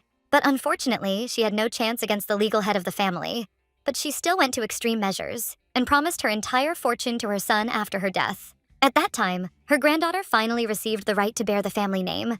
And when she graduated from the boarding school, she returned back to the estate. The old lady dreamed of her granddaughter experiencing the high life, which her mother was deprived of, and immediately introduced her granddaughter into high society. But unfortunately, London did not forget the old scandals. They did not forgive, and even more so did not accept the girl into society. She lived constantly, remembering that she was not a real aristocrat. But still, Laura learned to live with this humbly and without pretensions. She understood that even if they loved each other, her origin would sooner or later become an obstacle, and then all the suffering would fall on their children. He was very dear to her, and that is why she had to refuse his proposal. Meanwhile, the young man returned to his estate and was greeted by the butler. Ian, in turn, greeted the butler. The man asked the gentleman how the funeral went. Ian sighed and said that everything was quiet and calm. Many people came to this event because the pastor was a very kind person. Ian sighed and said that he was haunted by the fact that he couldn't be with him at the last minute. A few minutes later, the young man turned to his butler. He asked how his health was and if anything was bothering him. The man said with a smile that he was fine. Ian was glad to hear this, and at the same time he apologized for being absent for so long. A moment later, the maid asked the butler if their master had returned, as she had not had time to greet him. At that moment, she thought for a moment, and the butler asked what she was thinking about. She said she had really hoped that their master would bring someone from London. The butler knew that until their master deigned to tell them, no one would know what really happened. Ian, in turn, was a little puzzled and devastated. He knew that several months had passed since his departure, and he had a lot to do. As he looked through the documents, he mentally began to sort them by urgency. He understood that the most important thing he needed to do was to resolve the issues of managing the estate. He knew why his butler had rushed to him immediately upon his arrival, as the manager had neglected all his affairs and was taking bribes. He didn't know where his brother-in-law had dug up such a dim-witted guy. At the same time, he did not expect much caution on the part of his brother-in-law, since his indifference to his own possessions was far from a secret. Ian had been very immersed in his work and had never left his office for a minute, but now he really felt like he was back. He couldn't believe he had spent a whole month in noisy London. He wanted to forget everything except the one single image that still lived with him. He was interested in what the young lady was doing now, and at the same time he assumed that she was currently enjoying an exquisite dinner in some noble house. Ian supposed she might have been twirling in a dance at a glittering ball, but he also wondered if she could stand at the window, gazing at the sky just like he did. Ian knew he missed her very much, and at the same time he wondered if she missed him as much as he missed her. Sighing, the young man threw all his thoughts away, as he understood that he was thinking about nonsense, and that such an accurate thing could not be. He understood that everything was very strange, since she was very kind and gentle, but still she did not listen to his proposal of marriage and categorically refused him. He knew she couldn't just be disgusted by him, and she was obviously worried about the dowry and the opinions of others, but he still wondered if these were the real reasons for her refusal. He understood that he did not need money, since he was rich, and his reputation wanted to be better. He understood that her refusal was stupid. Ian wanted to try to propose to her again, and he hoped that she would listen to him. He wanted and hoped that she would listen to him calmly, attentively, and with that same sweet, serious, and insightful smile, understand. He knew that when all was said, when he again, this time for real, asked her to give him up as his wife, she would shake her head and agree. But he understood that she could listen to him and refuse. Ian was angry with himself and wished that her warm heart would not prevent her from being true to her convictions. He understood that this was all very difficult because he had convinced her and begged her. Ian knew that even if he allowed himself to have a temper tantrum, she wouldn't bat an eye. But he still had no intention of retreating, because if he missed this chance, he would never experience such a feeling. Ian knew he wouldn't go back home until he got her consent. He wanted to take her to his estate, and so he knew he would do anything for her. Several days passed, but the butler noticed that his master had become somehow strange. He saw that the gentleman was increasingly immersed in sad thoughts, as if his thoughts were hovering somewhere far away. He saw that the gentleman slept poorly at night. At that very moment, the butler presented his master with documents concerning the pension for the servants. The butler saw that there were no problems with the affairs, but even such moments the master usually reviewed everything clearly and carefully. But he seemed a little distracted, and so the man wondered if something had happened in London that they didn't know about. But a moment later, the old man was taken aback as he noticed his master's drawing. Ian, looking at the butler, reported that everything was in order with the documents. After some time, the butler left his master's office, but the maids bumped into him and looked at him with bewilderment. They were surprised because they saw a smile on the butler's face. At the same time, they wondered if something had happened to lift his spirits. After some time, the young man announced that he had settled all his affairs, which meant it was time to visit his sister. Looking at his butler, he announced that he would soon be leaving for London again. He could not say how long he would be gone for, but assumed that this time he would be in London for longer. For this reason, he asked the butler to look for a trusted person to manage the name. The butler looked intently after his master. He was sure that his master was going to London because of the lady in the portrait. He saw that from that very day, as the gentleman of the true nose, he was all on pins and needles. He assumed that his master was truly in love. Therefore, this news made him happy, since he assumed that his master would soon bring his mistress to the house. Meanwhile, the young man, slowly looking around the surroundings, galloped towards his sister. A moment later, he saw birds in the distance. Sighing, he assumed the noise was due to hunting. But a moment later, he heard a painfully familiar voice. Ian hurried towards the noise, and as he did so, he saw familiar outlines. Meanwhile, the young people were arguing among themselves. But moments later, the young man heard some noise behind him.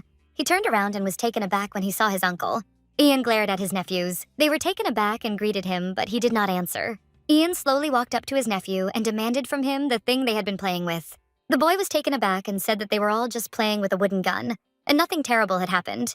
Ian looked menacingly at his nephew and said that he was warning him for the last time. The boy was taken aback because he was frightened of his uncle. Meanwhile, Madame sat quietly in her room, minding her own business. But moments later, she was taken aback as her brother looked in on her unexpectedly. Margaret greeted her brother with a satisfied smile and asked when he had managed to arrive. But moments later, she was taken aback as he placed the dash on the table for her. She asked in bewilderment what kind of gun he had put there. He said he wanted to know the same thing since her sons had decided to have some fun shooting. She was taken aback, but said that her son had managed to steal the gun from his father. Ian said that he had already given them a good thrashing. Margaret smiled and said that he should look at one of the cards. He was shocked, as she was doing fortune-telling while her sons were running around with the real gun. She said with a smile that nothing had happened, so he didn't need to be angry. He was shocked, but at the same time puzzled by her behavior. For a moment, the young man sat down next to his sister, and at the same time he asked if she was still carried away by such a farce. Margaret said with a smile that it was not a farce, and she had drawn a card about his wedding at the end of the year. She wanted to know about everything that happened in London. She said that William had already told her how popular he was in London with the ladies. She also knew that he had attended a picnic, and he had never attended anything like that before. Margaret said with a smile that he should confess honestly, because at these receptions there was someone who had captured his soul. She asked if this was already the lady's sigh for whom he danced. The young man said that he had come to her in vain, and with that he began to leave. At that moment, Margaret tried to stop him, but she began to cough very violently, and her brother hurried to her. At that very moment, Margaret, with a sly smile, laughed at him in a playful manner.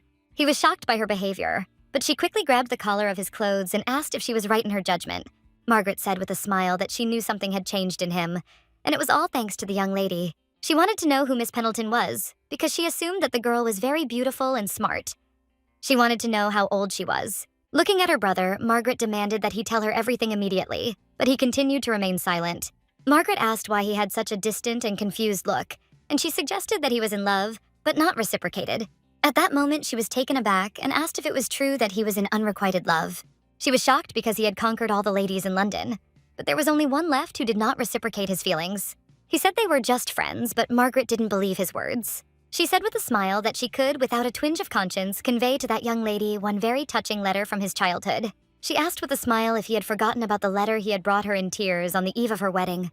Then he said with tears in his eyes that even if she got married and went far away, he would always love her. She asked with a smile if he remembered writing the letter with his crooked letters and mistakes, and at the same time he smeared all the ink with his tears. He was shocked by this, but Margaret said that when she read the letter, she herself burst into tears. She said with a smile that she would give the letter to William, and he would certainly be so touched that he would give the letter to the young lady. Ian was shocked by her words, but in turn he understood that she could mock him as much as she wanted. She asked with a smile how she could mock her poor brother. After a few minutes of questioning, she asked if the girl would never accept his feelings. She wanted to know if there was any good reason. But a moment later, Margaret sighed heavily and said that he could remain only a friend to the young lady for now. She said that he should not approach too hastily because the girl should get used to his constant presence. She said that he should be calm and serene, but meanwhile, with other young ladies, he should behave a little more freely. She wanted him to pretend to be courting someone so the lady would stop being afraid of him. But when the time comes, he must act with caution. Margaret said that when the walls around her heart weakened and feelings awakened of their own accord, that was when he should act. She said that he should pretend to give his heart to another and he should ask the lady for love advice. He was shocked and didn't understand why there were such complications. She said that this jealousy would make her understand the truth. Jealousy will begin to blossom in her chest, the very one she carefully tried not to notice. Then she will fall victim to a painful languor. He sighed heavily and said that her plan was simply stupid. He did not understand how one could play with the feelings of the woman he loved. As he left, he sighed and said that he had already checked her health, so he could go. She expected such an answer from him, but Madame was surprised when he spoke about the feelings of his beloved woman. She understood that this love story would bring the new mistress to her brother's house. She really wanted to see that very lady to whom her brother had given his cold heart. Meanwhile, in London, young ladies were chatting among themselves and discussing that Mr. Dalton had left London. The young lady, in turn, simply could not believe that she was drinking tea face to face with the flower of high society. She saw that her interlocutor was graceful, calm, and noble, so she just couldn't help but admire her. In turn, Dora was puzzled when she received it from William, because she had sent Mr. Dalton an invitation. William described how his friend would unfortunately be unable to attend the event as he had left London. She was in shock and didn't understand when he managed to leave. Dora was furious because he disappeared without a word. At the same time, she assumed that William's younger sister knew the reason why he left London. The young lady thought for a moment and said that Ian had been in London for many years, and so she did not know when he would return. These were just her guesses, and she didn't know how to proceed further.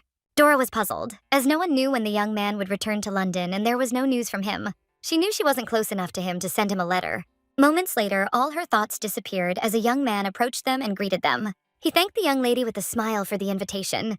She greeted him with a smile and informed him that tea was over, but that the meal would begin soon. William was happy to thank the young lady for taking such good care of his sister. Dora smiled and said that she had always dreamed of becoming closer to them, and now she was glad that they would be able to share a modest meal. William smiled and offered her his hand and invited her to go to the dining room. Dora understood that he was the only thread that connected her with Ian. She wanted to maintain a good relationship with him because she understood that she could force useful information out of him. She knew that he was, after all, a very pleasant conversationalist, and his company was not a burden to her. A moment later, she smiled and invited her friend to accompany her to the theater the following week. The young lady happily agreed. Meanwhile, Laura sat quietly in her office. A moment later, the mail was brought to her, and on one letter she saw her name and the address of the person who was her uncle. Laura saw that the letter began without the slightest decorum. Not a word of greeting, not a hint of politeness. Its content was as simple and straightforward as a mirror reflecting her uncle. There was not a drop of warmth, not a trace of goodwill in the cold tone, only a harsh stinginess of words. 6 months ago, my uncle and his second son, Charles, while in the United States, met Tom Price, my uncle's university friend. At the instigation of this gentleman, feelings flared up between Charles and his goddaughter, after which the son became engaged to the heiress from New York. And now Mr. Price himself, as reported in his letter, arrived in London allegedly to participate in the silver wedding of his younger sister. This name seemed familiar to her. Of course, this was the same gentleman who had recently caused quite a stir in society. Tom Price was an unremarkable-looking man who had been sitting there. He was unassuming but self-confident. And behind all this outward calm lurked a man whose name was already thundering in the American financial world. His business acumen, innate sense of humor, and some elusive honesty all captivated and intrigued London society. It was rumored that he was originally from England, but in his youth he went to America, where he married a dazzlingly beautiful and refined woman. And they had children, and the family lived happily for many years until death separated him from his wife. And now, more than 30 years later, he returned to his homeland, officially to celebrate his sister's anniversary. But of course, his sudden appearance has already become a source of heated gossip and inspiration for endless secular speculation. They raised the fact that he had not had his fun at various social receptions in vain, and it was obvious to everyone that he was looking for a new lady to take the empty place next to him. The appearance of the gentleman caused a real sensation, and these rumors quickly spread in London's social circles. There was not a single person who had not heard of him. In any case, the gist of the letter was that Mr. arrived in London, our ranch, then Uncle and his son should be shown the most cordial hospitality until they themselves arrived. Laura was confused, as she understood that soon her uncle would arrive in London. She understood that she had to behave calmly and not worry. After all, she was no longer that little defenseless girl who trembled and hid from her relative, but she was still worried that she might not be able to cope with her role. She knew that he could not be angry with her as before. However, she understood that even if she came to terms with this, she was worried about what her grandmother would say about this. She understood that her grandmothers were now categorically contraindicated from worries, and she didn't want to create reasons for her anger. She intended to surround her with care so that she could calmly find peace. She was worried that her grandmother might get angry and lose consciousness, because she understood that this meeting could make things much worse. Sometime later, Madame informed her granddaughter that her son and his companions had arrived in London and intended to visit their residence. The madam sighed heavily and called her granddaughter. She asked her granddaughter to prepare the best guest room. A moment later, she said that they needed to send invitations to Mr. Price, because if he was a friend of the head of the family, he deserved the warmest welcome in their home. A moment later, Madame noticed the worry on her granddaughter's face. She tenderly asked her granddaughter to come closer to her. The lady was puzzled, as she understood that her granddaughter would be receiving the very uncle who had caused her so much suffering. Laura said with a smile that everything was fine, and that she was just a little nervous. The madam tenderly asked her granddaughter to be patient for a few days for her sake. After some time, the young lady began preparations. She hastily gave orders to everyone in the house who was under her command. She slowly informed everyone where and what needed to be put. Earlier, the madam, with sadness in her voice, told her bloodleg that she had little time left, and she was unlikely to survive the current year. And before it was too late, she wanted to make peace with her son. Laura was shocked to hear this, and therefore knew that she had to do everything to ensure that her grandmother was satisfied with the result. After some time, the young lady walked around the mansion and gave everyone instructions. She knew she had to do everything to make sure the reception went smoothly. But at the same time, she understood that her grandmother should not apologize, because she became a mother to her when she was just an orphan. She tenderly told her grandmother that she would show them all how well she had raised her. At the same time, it was difficult for the young lady to do something like this. She knew she had to get everything sorted out so that everything would go perfectly, but in turn, she wondered if she could look like a completely happy lady. She knew that her grandmother was her mother, and for her happiness, she fought with her family, and at the same time, she gave her support. Laura understood that she should be happy about everything, because her grandmother sacrificed herself for her. But she knew the bitter truth that she never felt happy in this house. She was happy when she was with her father, and yet the young lady cherished every minute spent with him. From the depths of her memory, she always lived with her father, the wandering artist whose soul knew no peace. She remembered clearly all the forests through which they walked hand in hand, all the streets. She remembered clearly his face at the last moment of their meeting, and she could not blame her father for leaving her, because wandering the world and raising a daughter is a heavy burden. He, as a man, must have made the only choice that he considered possible. And yet, in moments of particular mental heaviness, she could not help but think about what would have become of her fate if they had remained together then, if only she had not acquired the knowledge that she did. Even if she didn't live in a decent environment, but she could be with him and she could live a happy life. But she also knew that now she had a grandmother, a woman who had sacrificed everything, even her own son, for her. Laura knew that her grandmother lived looking only at her, and she in turn tried to thank her as best she could. She replaced her daughter and showed her what a true lady can be. She wanted to become her pride and her consolation, and yet Laura understood that she was only half, because in high society she always had to be on guard, smiling even at those who despised her, and living not as a person but as a young miss. She wanted to know what it was like to be a simple girl, but she knew that when her grandmother left, she would not be able to live in this house. People would whisper that this was the humiliating fall of a noble lady thrown out into the street without a penny, but for her this day will become a new life, because then she will be able to live not as a young miss, but as a simple girl. The closer the sad separation came, the more clearly the day approached that would be the beginning of her new life. For his sake and for the sake of her grandmother herself, she was obliged to be there in her last days. She wanted to take care of her relative, to help her reconcile with her only son, surround her with those she loves so that she can go out into the world with warmth in her heart, and only then will she be left alone and start a new life. After some time, the young lady happily met her friend, whom she had not seen for a long time. Laura thanked her friend with a smile for coming. Laura also asked her friend if she liked working for the company, since many weeks had already passed since her work. Jane said with a smile that everything was very strange, but also surprising. But so far, she was only trusted with simple tasks. A moment later, the young ladies were taken aback as they heard some noise. Tom Price greeted the young ladies with a smile. Laura greeted the man with a smile and introduced herself, and she, in turn, introduced her friend. Tom greeted them with a smile, as he had been told a lot about Laura and was very happy to meet her. At that moment, the man noticed that Jane had a very unusual style of clothing, and Laura said with a smile that her friend worked as a typist. Tom was surprised and asked the girl if she had any intentions regarding marriage. James said with a smile that she had no intentions, because she had chosen this path to avoid marriage. He looked at her with a smile and said with admiration that this was simply amazing insight.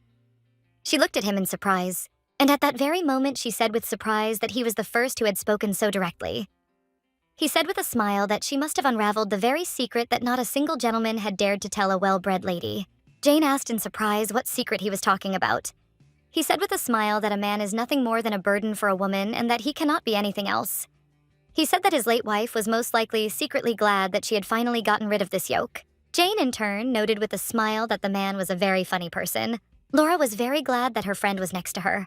That dinner party, as expected, was a brilliant success, with Tom telling how he had lived in America for over 30 years and was back in his element, but this time as a master storyteller.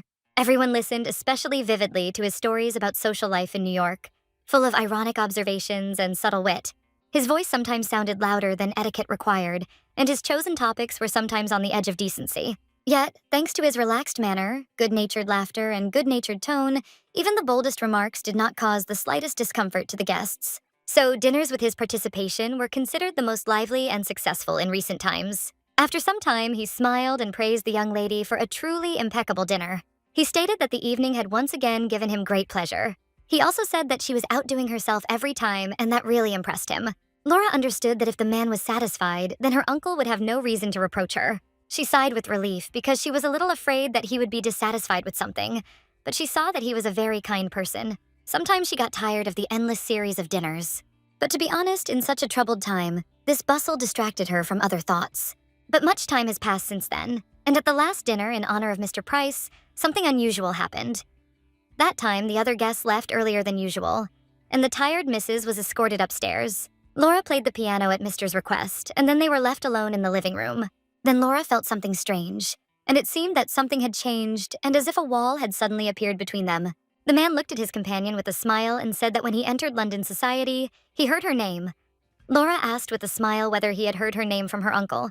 He said with a smile that her uncle literally couldn't stop admiring how much of a true lady she was, the embodiment of angelic restraint and grace.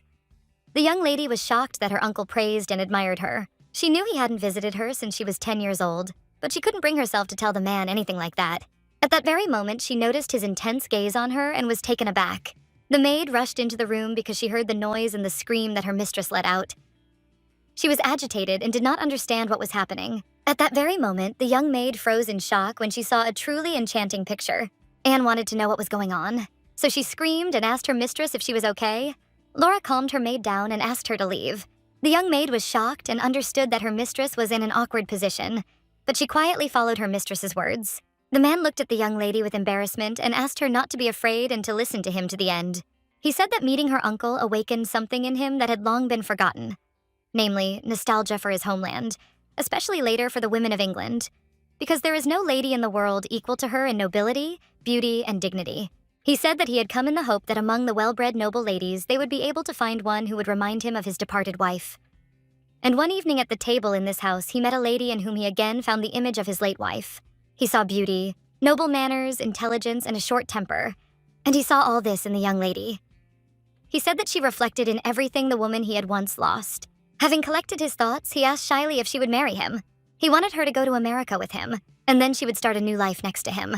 He said that her age was not an obstacle, and on the contrary, it was very good, because he was not one of those frivolous men who dreamed about young girls. He, in turn, only wanted to have a wise, virtuous wife by his side, who would warm his lonely bed and heart. He asked if she would agree to accept his proposal of marriage. The young lady, in turn, was shocked by his confession. She said that she was grateful to him, but still had to refuse because she did not feel love for him, and she did not have any hope that it would arise in the future. As she left, she asked him to accept her refusal with noble generosity. From then on, the man no longer showed up for dinner at their house, but he did not give up and, on the contrary, showed amazing, almost obsessive persistence. And from that day on, he began to send flowers to their house every day. Having learned about the young lady's schedule through inquiries, hints, and mutual acquaintances, he began to attend all the events where she was. The flowers, accompanied by polite but firm refusals, were returned, but this did not stop him, and the situation repeated itself again. In the end, the young lady was forced to give up almost all of her social life just to avoid crossing paths with him. And because of his overly intrusive behavior, the whole world quickly learned about his proposal to the young lady. Everyone in high society was whispering about the man seeking the young lady's hand, and surprisingly, most people took it as good luck for the young lady. They said that this was her last chance because next year she would be 30 years old, and now a real rich man was proposing to her. They said that she should understand for herself what position she was in, but at the same time they said that she should not try to woo other ladies, but should be glad of such a chance. They understood that the man was very kind and wealthy, and she should not miss such a chance. Although people unanimously expressed their opinions, another worry lurked deep down. After all the mothers looked at the young lady with mockery, and at the same time, they did not want something similar to happen to their daughters.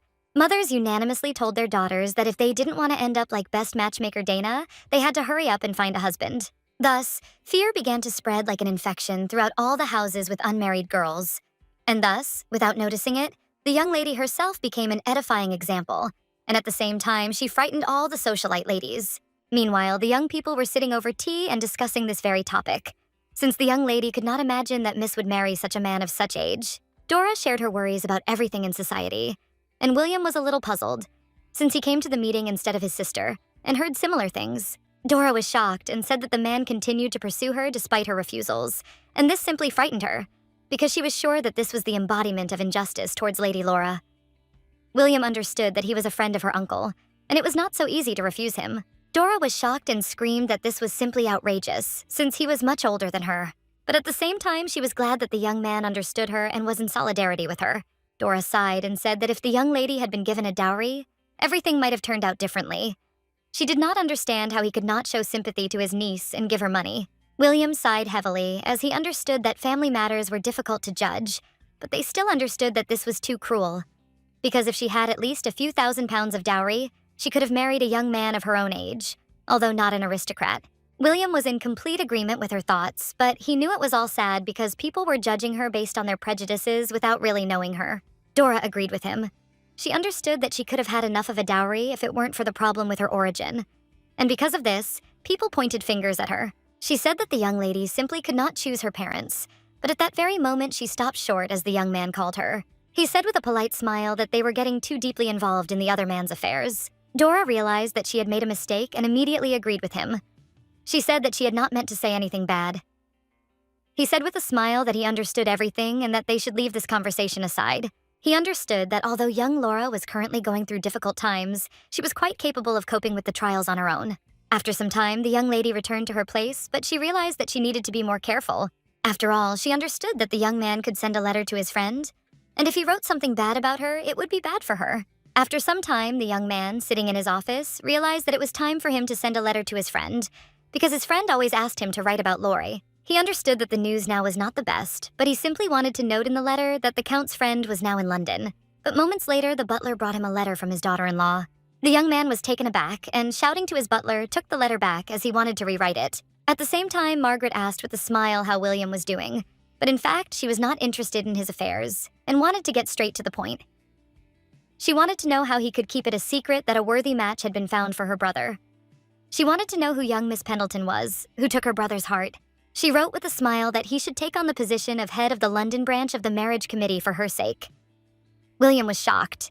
He could not understand how he had not noticed this. After all, his friend, who hated all of high society to the point of holes and trampled the threshold of the young lady's house, so he hastily wrote a letter and told the butler to send it urgently.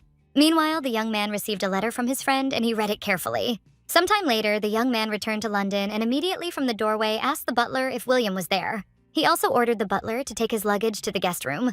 The butler looked after the young man with surprise. After all, he had not heard at all that the young gentleman was returning to London again. Ian immediately entered his friend's room and angrily asked what the gentleman's name was. William froze in shock, not understanding what was happening at all. William, taken aback, hastily asked his friend if he himself had nothing to explain before asking such questions. He did not understand why his comrade had suddenly returned to London. He was worried about his possessions. Ian thanked him for his concern, but his property was in good hands after he had recommended a good manager to him. He, in turn, was impatient and sternly told his friend to answer the question immediately. He angrily asked what the name of that hackneyed upstart from America was. William was shocked, as he realized that his friend had rushed over as soon as he received the telegram. He was puzzled and scared, so he asked what his friend intended to do with such information. Ian said with fury that he intended to expel him back overseas, and preferably in such a way that he would never even think about returning. William was taken aback when he saw the gun in his friend's hands. He asked his friend in shock if he was really going to challenge the man to a duel. He shouted to his friend that this was complete madness on his part. William shouted that such barbaric antics had already become a thing of the past during his grandfather's lifetime. Ian, in turn, knew that the law still allowed such a thing. He knew that there were still seconds in the law in duels, which meant that it was possible to put a bullet in a person's head according to all the rules. William was shocked and shouted that this was not a noble duel at all. He shouted that this was most likely just a mockery of the old man. Ian, sighing, told his friend that if he did not like it, then he could simply ask the man to return immediately to America. William was shocked by everything that was happening and asked his friend to give him some time to figure it out. At that moment, he asked his friend if he was really in love with the young lady. Ian looked at his friend in bewilderment and asked why he would do something like that if he was not in love with her. He sighed heavily and said that ever since their first meeting, he couldn't get her out of his head. He said that if everything had gone according to the original plan, he would not have ended up in his possessions at all, because he wanted to marry her in London and return home with her. William was shocked that his friend had planned everything so seriously. He asked if the young lady knew about his feelings. Ian said that she knew everything, but at the same moment his friend asked if she had accepted them. The young man did not answer, and his friend assumed that she had refused. He was shocked because she had refused him, and now, after the unsuccessful matchmaking, he threatened to shoot her uncle's friend. He shouted that this was not love, but blind, reckless jealousy, and if he did something stupid, she would suffer the most. Ian asked angrily if he should just accept it. Ian said that if the young lady had a father or brother, they would have already challenged the man to a duel for the honor of their daughter or sister. Ian was beside himself with rage and shouted that some crazy old man dared to do something like that. William sighed heavily as he understood his friend's feelings. But at that very moment, he asked his friend whether he had the right to do something like that. He told his friend that he had no right whatsoever to threaten her guest with a weapon, even for the sake of her honor, and that if he decided to do such a thing, she would never want to see him again. He said that if his friend really wanted to win the heart of the young lady, then first he should calm down and think sensibly. William said that he would also think about how they should act in this situation. William asked his friend to hide the weapon because it scared him. William was shocked, and he could not have thought at all that his friend would behave in such a way in the heat of the moment.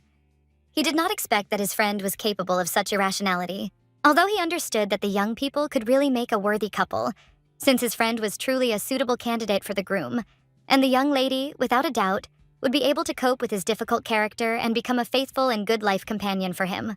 But William was surprised because he did not expect her to reject his proposal. Although they were very compatible, William asked his friend how he proposed to the young lady. Ian sighed and said that he did not propose. He just knew that she guessed about his feelings. William asked how exactly he expressed his feelings. After a short story, William asked if they could even hear that the girl he loved was eagerly awaiting his wedding. He still said something like that. Ian asked his friend to be silent as he regretted what he had done. Now the young man understood why the young lady had been avoiding talking about Ian lately. William told his friend that first he needed to regain her trust, become her friend again, and then maybe he would have a chance. Ian agreed with his friend's words, but in turn he was furious and did not want to make peace with the old man. He understood that if not with weapons, then in some other way he would protect her from the old man. William was a little puzzled by his friend's zeal, and then he told his friend to listen to him carefully. He told his friend that he had known the young lady for many years and had seen many swindlers try to take advantage of her vulnerability. But she was a woman without protection, without a father, without a brother, and therefore in the eyes of many she was easy prey. And it would have been much preferable if someone had tried to take her as a wife, even in the status of a second wife. He said that the young lady had never wavered, so she would be able to resolve the situation herself. Ian was furious because he understood that he simply could not sit idly by and watch everything that was happening. William told his friend that if he interfered now, it would only spoil the relationship between him and the young lady, because while they were still friends, and he could improve their relationship again, but if he made a scandal, then everything would be ruined. After something like that, she won't even say a word to him. William assured his friend that he would have no chance of marriage after such recklessness. He told his trembling friend to put his anger aside and think things through. Ian was furious because he knew that he could find that bastard, beat his face up and throw him out of England, and then take revenge on everyone who dared to insult his beloved. But he knew that this could not be done. He, unfortunately, did not want to admit it. But his friend's words were true. Because if he acted like this, she really would not want to see him anymore. Ian wanted to see her face, even if only for a moment. But he wondered if there was some subtle way to let her know he was back. A moment later, the young lady knocked on her brother's door and asked if he had time. He looked at her in bewilderment. She said that a young lady had come to visit them and she really wanted to see him. After all, Dora recently heard that he was in London. Ian looked at his little sister in bewilderment and asked who she was talking about. He didn't know which lady she was talking about now. She looked at her brother in surprise and said that they were talking about Dora Lance. Ian looked at his sister in bewilderment since he did not understand at all who they were talking about. At that very moment, he plunged into the depths of his mind as he began to remember the young lady. He realized that the name was familiar to him. After a few minutes, he remembered that it was the young lady about whom his beloved had spoken earlier. But in turn, he was puzzled and did not understand why the young lady decided to meet with him, because there was nothing remarkable in their previous conversation. And at the same time, he remembered only the lady's obsessively sweet smile. Sighing, he asked his sister to say that he was not at home, as he did not want to meet her. She was as puzzled as she had already told the girl that he was at home. Ian was puzzled and didn't see why it mattered to him. But at that very moment, he remembered something. After all, his beloved was glad that he was kind to her friend. He decided to meet her. After some time, the young lady greeted the young man with joy, as a lot of time had passed since their last meeting. She said with a smile that he seemed to have disappeared from the life of London, and she was already beginning to worry. He asked for forgiveness for being absent for so long. She asked him with a smile to sit down next to her, as she had many questions for him. William looked at his friend with a smile, as he did not think that the access would start throwing away excuses. It was a surprise for him. Ian asked his friend to be silent. Dora said that she heard that his high priest had passed away and it must have been a hard blow for him. He sighed and thanked her for her words of sympathy. She asked with a smile whether he had settled everything after his long separation from his domain, while Dora quickly bombarded him with questions. He was taken aback for a moment, not knowing which question to answer. At the same time, the young man felt discomfort and his ears were irritated by the noise. He was puzzled because he saw that she could not remain silent for a minute. At every word, she only laughed loudly. either from stupidity or from an excess of fun. He understood that even feigned politeness was only artful to a limit, but he also understood that it was better to be secluded in a room and comfortably smoke a tobacco cigar. They continued their conversation, but the young man simply looked into the distance and occasionally nodded in agreement. She asked him everything. Ian, in turn, reluctantly answered that he sometimes read, sometimes rode horseback, and at the same time he had a boring life. At that very moment, his sister shouted with a smile that he also draws, and any artist would envy him. Dora asked in surprise if he was really that talented. He said with a smile that it wasn't so, and that his sister was just exaggerating. Janet, smiling, said that she was right, and that she had seen him throwing in the album. Ian sighed heavily and asked his sister to calm down. But Dora did not calm down and asked the young man to let her look at the drawings. Ian glanced sideways at his brother, as what he had been given was painfully unpleasant, and he wanted to leave as quickly as possible. But moments later, he sighed heavily, as he did not feel the proper support from his friend and brother's response. He gave in and gave the small album of sketches to the girls. They were amazed by his talent and true skill, as they had never looked at drawings so closely before.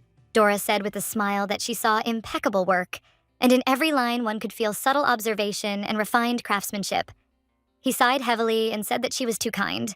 The young lady, in turn, looked intently at her companion and, sighing, timidly pronounced his name. After a moment, she plucked up her courage and asked if he would paint her portrait. The young man explained that he had not expected such a request.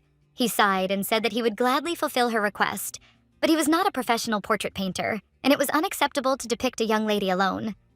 She said with a smile that it was only them here, and if this remains their little secret, known only to them, then nothing bad will happen. Ian was categorically against it, because a married lady or a very young debutante was still okay. But to paint a single lady already presented at court was completely impossible. He looked at the young lady intently and said that this would damage her reputation. She was very much embarrassed and shocked by his words, as she understood that he cared about her honor. But the young lady was not going to give up so easily. She said with a smile that he could draw them together. Ian knew that if that was the case, it wouldn't change the situation at all. But his friend said with a smile that he should just draw them. And even if they were together, his beloved wouldn't understand everything wrong and misunderstand. Ian sighed heavily as he realized that he simply had no choice.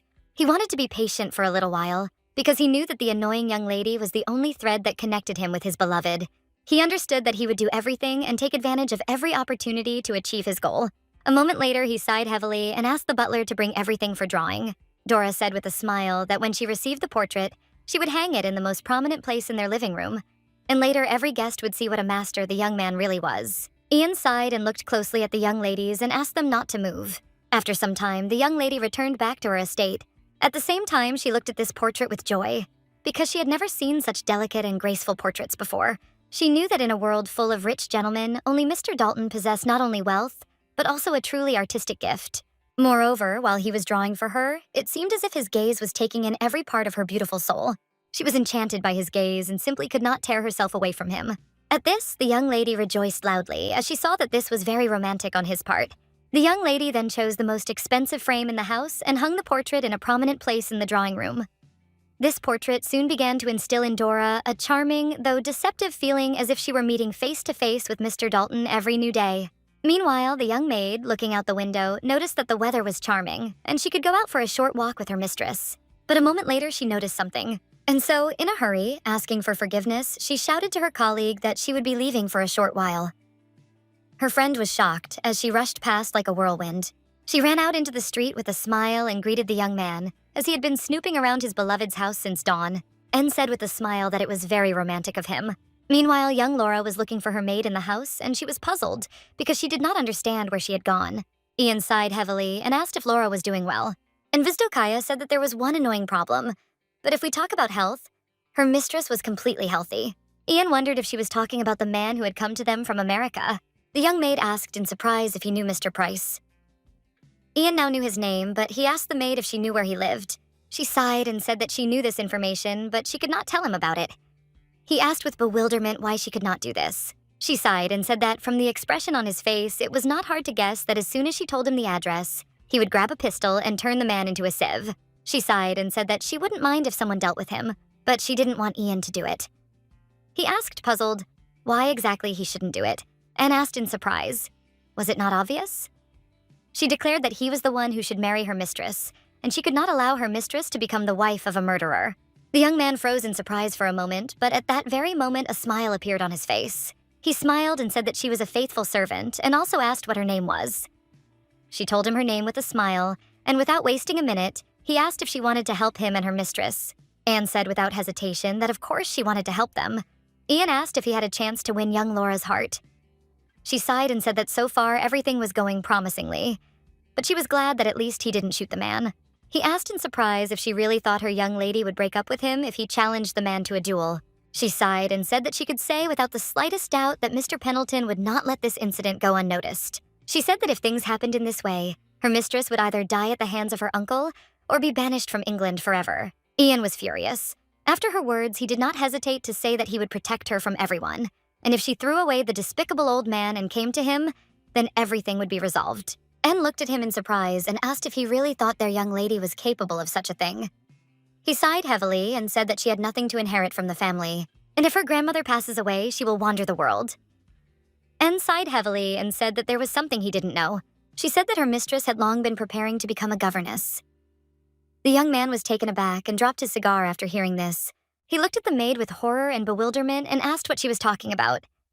She sighed heavily and said that it seemed he really didn't know anything, although this was not surprising, since her mistress rarely spoke about such things. He was shocked and shouted that this was complete nonsense. He didn't know what kind of family would take a noble lady as a servant.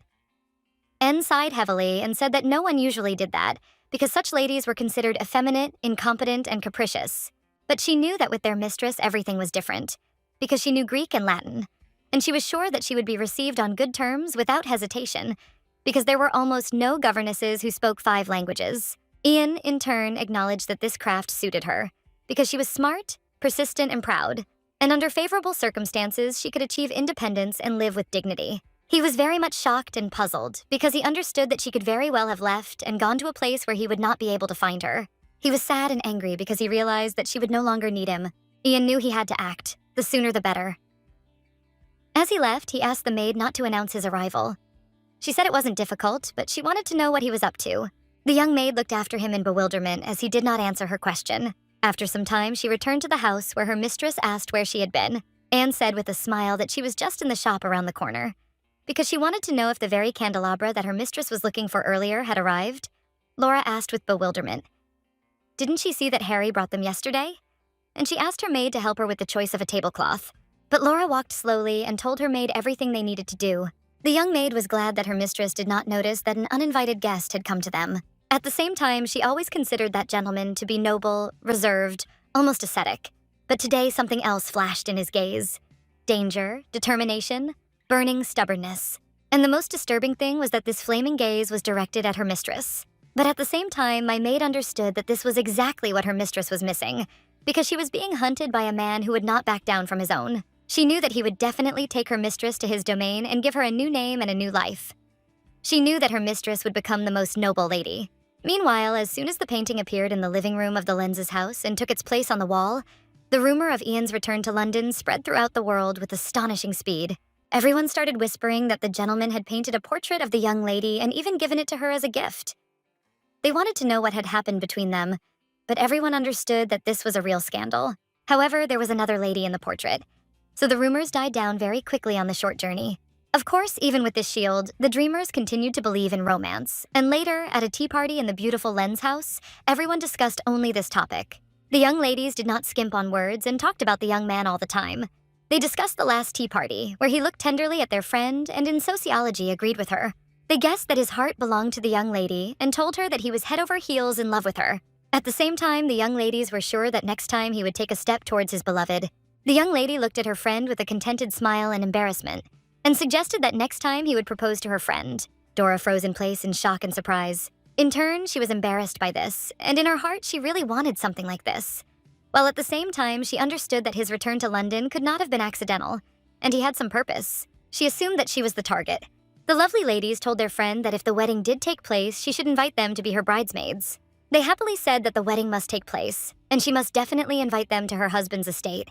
They were very keen to see what his estate actually looked like, given its fame, but they knew they had some strange tradition of not putting their estates on display. After all, their estate is a family nest, and in their opinion, it should not become the property of outsiders. But at that very moment, the young lady said that she had recently seen a picture of this estate. The young ladies looked at her in bewilderment and asked where she could have seen something like that. She hesitated, not knowing what to answer. But a moment later, she timidly said that the painting was hanging in the living room of the Pendleton family estate. The lady said that recently, during a social tea party at Pendleton House, one of her friends noticed a landscape that adorned the wall in the reception room, and she had never seen anything like it before. Then the young Laura replied with a smile that this painting depicted Whitefield. Dora froze in place from the silk, as she did not expect to hear anything like that. At that moment, the young ladies began to whisper among themselves, as they did not understand how in the Pendleton house there was a painting of the closed estate. Dora said with a smile that the young man had often visited that house before, and apparently he painted a portrait for them as a token of gratitude for their hospitality. The young ladies were a little surprised, as they had supposed that there had indeed been a closeness between the young people, and such a closeness that the young man, without a shred of doubt, gave them a picture of the estate, which he had never shown to anyone. They said that even Dora had never heard of this estate and had never seen anything like it. And yes, we assumed that Laura had skillfully flattered his vanity, and he had given her a beautiful painting. Now the young ladies wanted to know what was depicted in the picture, but young Dora did not hear them and was immersed in her thoughts. She didn't expect at all that the young people were so close, because she also wanted to learn about his homeland. The young lady said with a smile that they didn't need to fuss about this painting, because soon their friend would also become the mistress of those places. They happily supported their friend, as they saw that she was immersed in not very pleasant thoughts.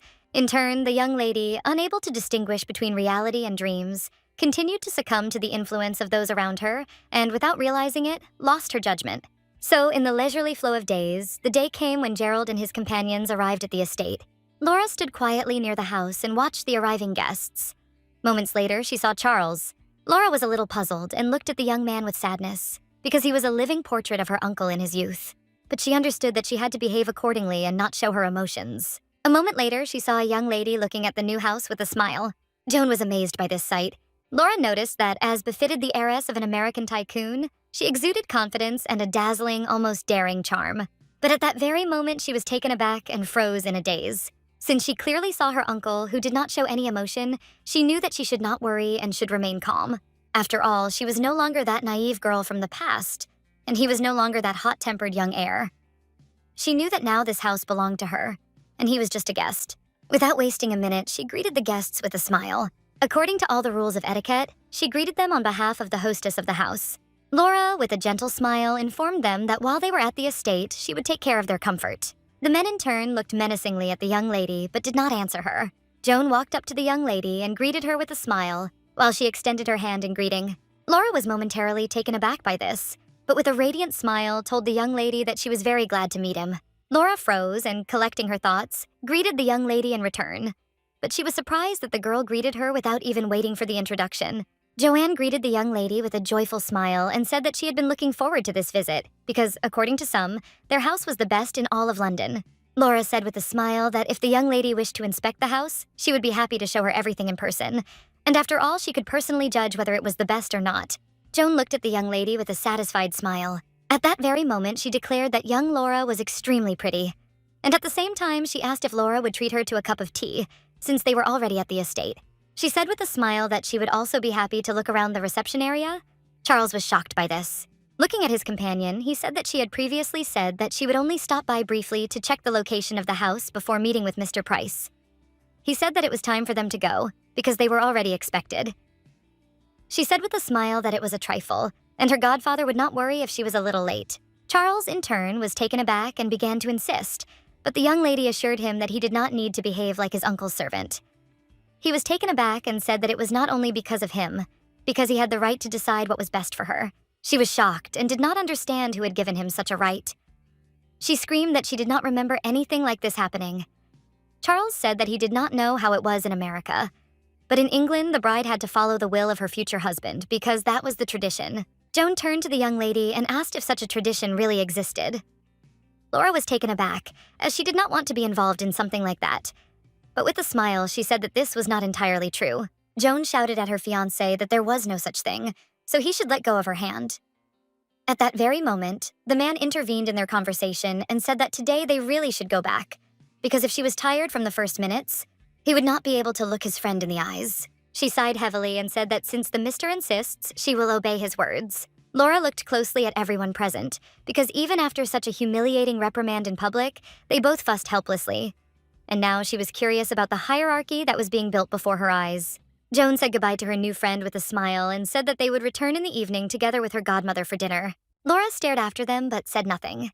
A moment later, she came to her senses and was taken aback, as her uncle asked if the guest rooms were ready. She looked at him intently as he looked at her with a stern and angry gaze that was filled with contempt. Laura, having gathered her courage, said with a smile that she had prepared everything and told them where the rooms were. At that moment, she announced that the servants would accompany them, but her uncle ignored her words. As he left, Charles looked after his sister with a fierce grin. Laura knew she shouldn't be thinking about such things, because now was not the time to be distracted by such people. She knew her only task was to make the dinner party flawless in the history of the house. She understood that she had to have time to prepare a place where her grandmother and uncle could have a quiet conversation before the meal began. She asked the butler to escort her uncle and companions to the guest rooms. The man was taken aback and said that they had already gone upstairs to greet the lady. Laura froze in shock, as everything was not going as she had planned. Laura, in turn, stood frozen at the door in a daze as she understood that a scandal could break out behind the door at any moment. Considering how many long years they had been fighting, it was not surprising that if they met, they would immediately start squabbling. She was afraid that her grandmother would start to worry too much. And at the same time, she was afraid that her condition might worsen. She knew that she had to prevent this from happening and not allow a quarrel to occur. Laura knocked softly on the door and announced that she was coming in. But at that very moment, the young lady froze in place. She saw her uncle kneeling, crying, and begging for forgiveness from his mother. The madam looked at her son with a tender smile and assured him that everything was fine. She said tenderly that everything was fine with her now, but he cried incessantly before her eyes. Laura was shocked and didn't understand what was going on, because her uncle had never behaved like this. At that very moment, the man with a smile introduced his son, whom the grandmother had not seen for a very long time. The madam looked at her grandson with a smile as he had matured and grown very much. Before the eyes of the young lady unfolded a picture quite unlike what she had expected.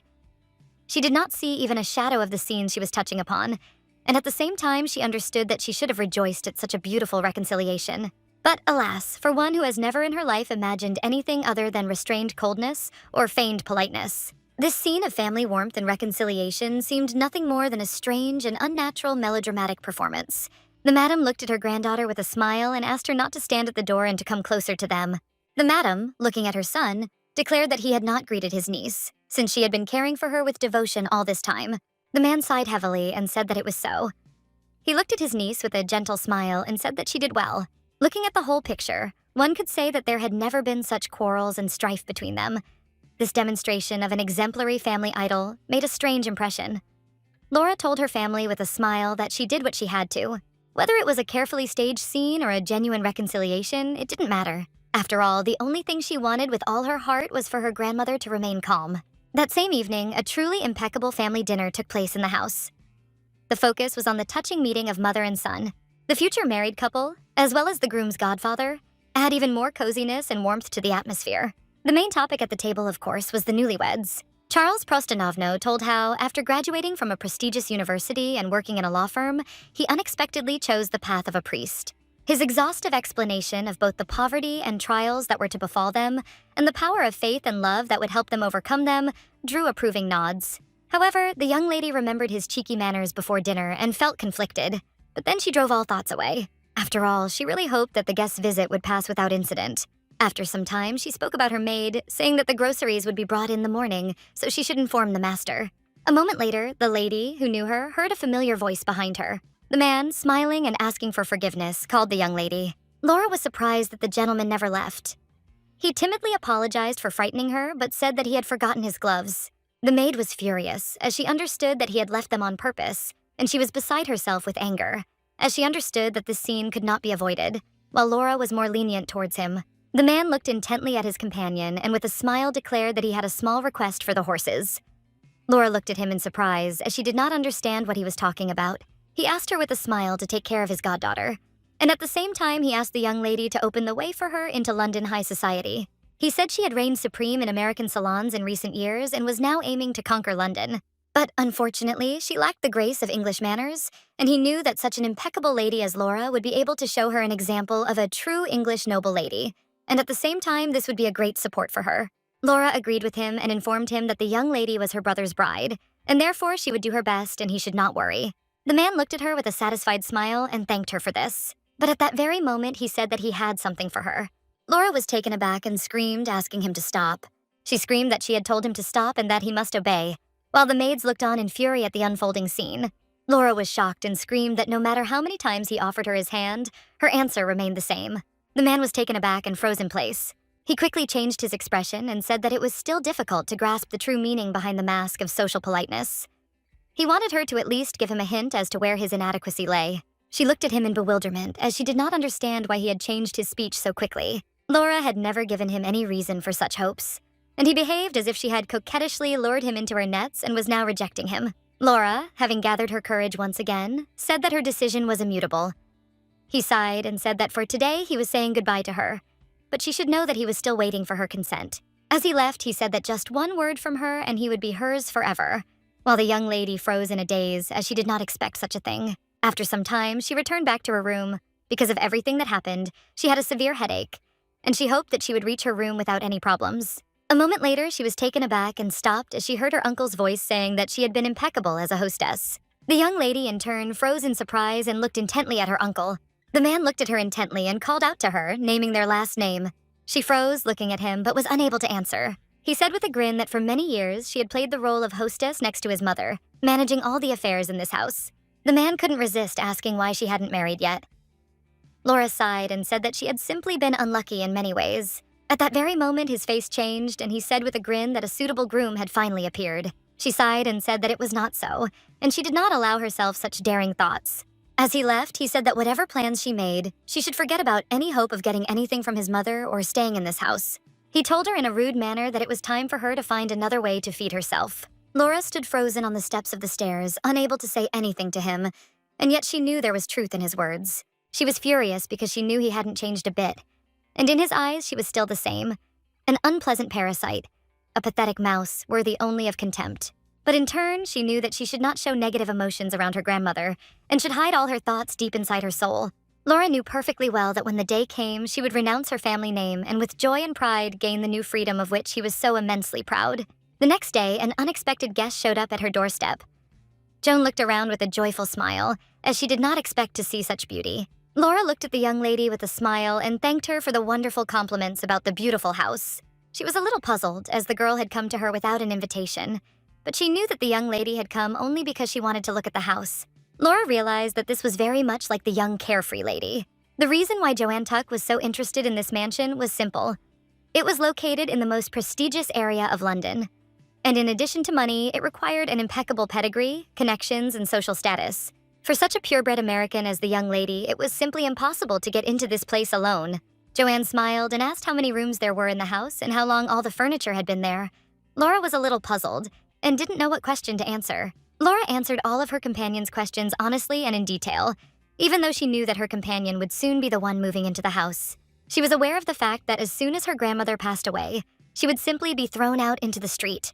Joan smiled as she said she planned to go out into London society immediately after her wedding with Charles, while Laura smiled as she said it must be difficult for her to combine her duties at the parish house and her social life. Joan said with a smile that she would not go there. At that moment, Laura was taken aback, as she did not expect such a thing. Joanne said with a smile that when the young man proposed to her, he promised not a parish house, but a townhouse. She said with a smile that this was precisely what had greatly influenced her agreement, since no other marriage would have given her such an advantage. Laura looked at her companion in bewilderment, as she understood that this was very strange. She did not understand how her companion could rejoice carelessly, knowing that in front of her sat the one who would soon be kicked out of the house. But the young lady saw that there was no malice or superiority in her companion. Laura assumed that the girl simply did not know about the impending exile. But at that very moment, Laura wondered if the girls had really said something different. Joan looked at her companion with a smile and called her. The young lady, in turn, wanted to know where there was a good workshop. Laura asked her companion in bewilderment whether she hadn't brought the outfits from America. Joan said that she had originally prepared several trunks of clothes, but lost them along the way. She said with a smile that perhaps it was even for the best, because now she could sew clothes in London and still follow the new fashions. Laura said that there was one workshop, but it was very difficult to get in, because it was the height of the social season and the ateliers were full of orders, up to the point of being overwhelmed. The young lady was taken aback and wondered if Laura by any chance had a personal tailor, since she had a few everyday outfits and one ball gown left. Laura said with a smile that they could visit a department store where they sold ready-made clothes, high quality and very fashionable. Laura said with a smile that she would accompany the young lady and show her everything. Joan was delighted to hear this, and at the same moment she told her companion that for an American to become part of the British aristocracy was a chance that money could not buy. She said she planned to conquer London high society within a few years. She knew that with her old name this was impossible, but if she married a young man with a good reputation, she would be able to do something similar. She knew that if she became a famous figure in such a place, doors would open for her to all the social circles of Europe. She told her companions with a smile that she would immediately conquer Europe. Laura was shocked, as she saw that the girl openly spoke of marriage as a means of conquering the European aristocracy. She saw that the girl did not have the hypocrisy that socialites possessed. She had only the confidence, straightforwardness, and spirit of the times. Laura looked at her young companion with a smile, as she understood that she was a true pirate of the new century. Joan smiled and told the young lady that there were many faults in her manners. So she asked her companion to teach her British manners, and she was ready to listen to everything, since she wanted to become as noble as her companion. Laura said with a smile that she would do her best. Sometime later, the young people attended a race day. At that very moment, the young aristocrats noticed someone new next to the great matchmaker of London. Everyone was shocked, as they knew that the visiting aristocrat was in a completely different guise. Dora, without wasting a minute, approached the young ladies to greet them, and also asked Laura to introduce them to her new friend. Laura looked at everyone present with a smile and moved on to the introduction. But moments later, she froze as she saw a familiar silhouette in the distance. She was taken aback, unable to utter a word.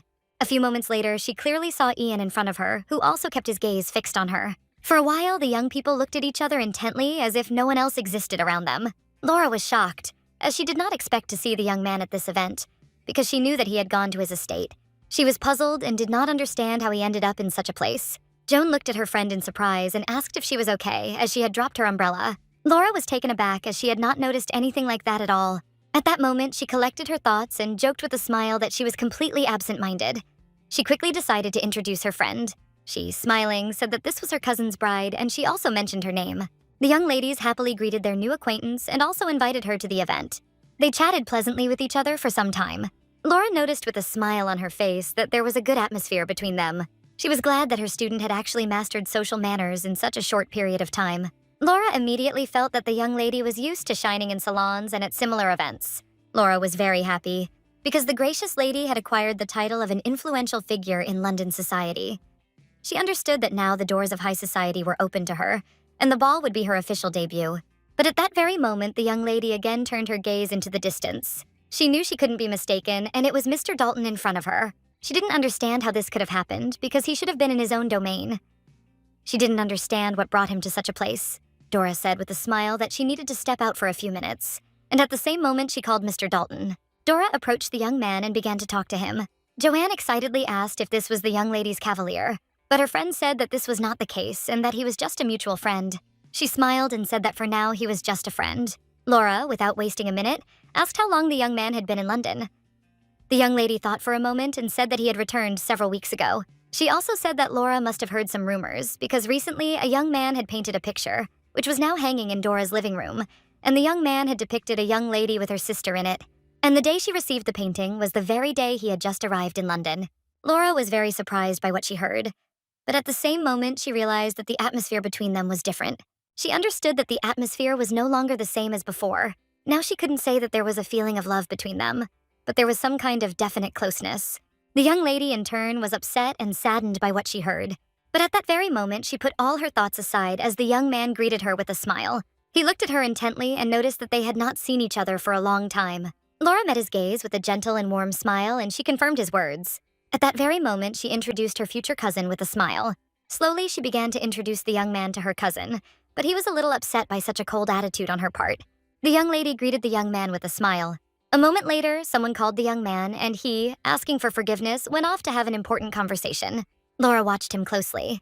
She had expected them to meet again, but she hadn't expected it to happen so suddenly. At the same time, she was puzzled and did not understand why he did not show interest in her now. But in turn, she understood that this was even for the best, because she was afraid that his feelings would remain the same.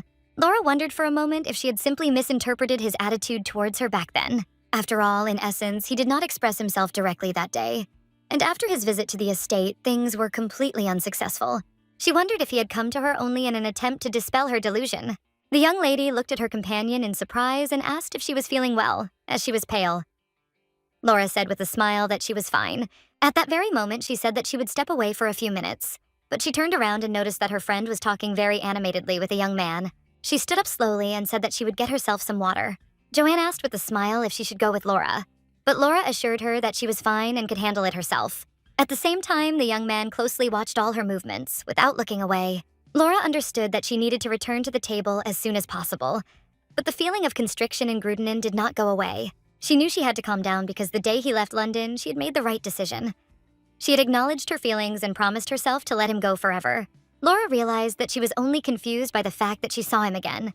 She assumed that his heart was already closed to her forever. Therefore, she wanted to pacify this feeling and give up love. Sighing, she realized that she didn't need to torment herself any longer. But a moment later, the young lady was taken aback as she heard a familiar voice. She turned around hastily, not expecting to see him. Ian looked closely at his beloved, as he noticed that she had lost weight, because now that he saw her up close, it was obvious to his eyes. He was very puzzled, and at the same time wondered if she was ill. He was furious because he dreamed of seeing her every day. And now he was forced to watch his every look and word. And all this was real torture for him. At that moment, he handed her a small flower and noticed that she had dropped it. He said with a smile that she did not need to worry, as he had not told anyone. The young lady was embarrassed by such words and thanked him for it with a gentle smile. Ian looked closely at his companion and asked if she had a few minutes to spare, as he wanted to talk to her. At that very moment, he said that he would dare to turn to her with one very important request. Laura had already given her consent, but she still didn't know what he wanted to talk to her about. She didn't know what he wanted to ask her. And then the young man broke the silence and said that they hadn't talked for a long time. He said with a smile that they were alone now, so he wanted to know how she had wished all this time. Laura smiled and said that she was fine, and she hoped that he was also in good health. Ian sighed and said that, fortunately, he was also okay. But at that very moment, he turned his gaze to the young lady and saw that she was sad. He wondered how much time had passed since he had last seen her. He enjoyed those moments of happiness because he was now next to her, whose face appeared in my memory almost every day. And yet, from the moment their eyes met, all he could do was try his best to look away from her and restrain himself. Otherwise, she would disappear again, like last time. Laura asked him with a smile how he had spent his time on his estate. He said with a smile that the days could hardly be considered pleasant, as he had been completely immersed in work, as a lot of things had accumulated. She said with a smile that since he had returned to London, it meant that he had dealt with all his affairs. Ian stated that, in general, everything was exactly like that. But at the same time, he did not know why he suddenly wanted to return. He stated that his native land did not seem to him such a cozy place as before. Laura was shocked by the young man's statement. She asked why, since he said that he loved his native land more than anything in the world. He said with a smile that it was still so, but he began to feel a dead silence and loneliness there. He stated that London had changed him greatly, and that every minute he spent in the house, he recalled his companion's words again and again. She looked at him in surprise, and he declared that he would like to meet his soulmate and create a harmonious union between a man and a woman. Ian looked at his companion with tenderness and warmth, and declared that it was her words that had influenced him. Sighing, he said that by talking to her, he finally understood something. He said that he needed a wife and a housekeeper. At the same time, he noted that she and only she had the power to help him with this issue. Laura was surprised because she did not understand why. Only she could help him. He said with a smile that it was Anna who should help him, since she, like no one else, knew how harsh and unsociable he was, and he also had a difficult disposition, so he sincerely asked her for help.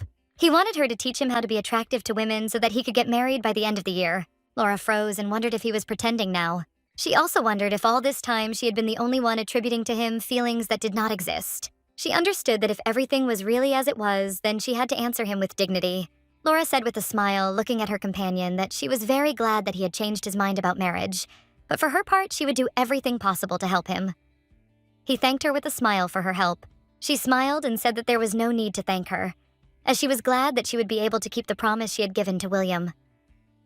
He looked at his companion with a smile and asked if she thought he had a chance of achieving what he wanted before the end of the year. Laura smiled and said that of course it was so, because he could easily conquer any lady. At the same moment, she asked why he didn't take a closer look at any lady at the ball. But at that very moment, she asked him if he already had someone in mind. He smiled and said that he had one lady who occupied all his thoughts. Ian, looking sideways at his companion, said that he was still only getting closer to her and was not sure that he could get closer. Laura wondered if he was really talking about the young lady Dora now. She smiled and said that in that case, he should ask the young lady to dance at this ball. She asked if he remembered the waltz steps she had taught him. He sighed heavily and said that of course he remembered everything, but he was afraid that his dancing skills had not improved since then. She smiled and said that he had decided to be serious in love, which meant it was time to become serious in dance too. Laura noted with a smile that nothing embellishes the beginning of love, as dancing does. He asked with bewilderment why this was so. Laura smiled and said that dancing with someone means sharing one of the most intimate, most trusting moments with a person. She said that the partners are alone, and all attention is focused on each other, on one rhythm, one step, one breath. The young man froze for a moment in surprise, as he had never looked at the dance from this angle before.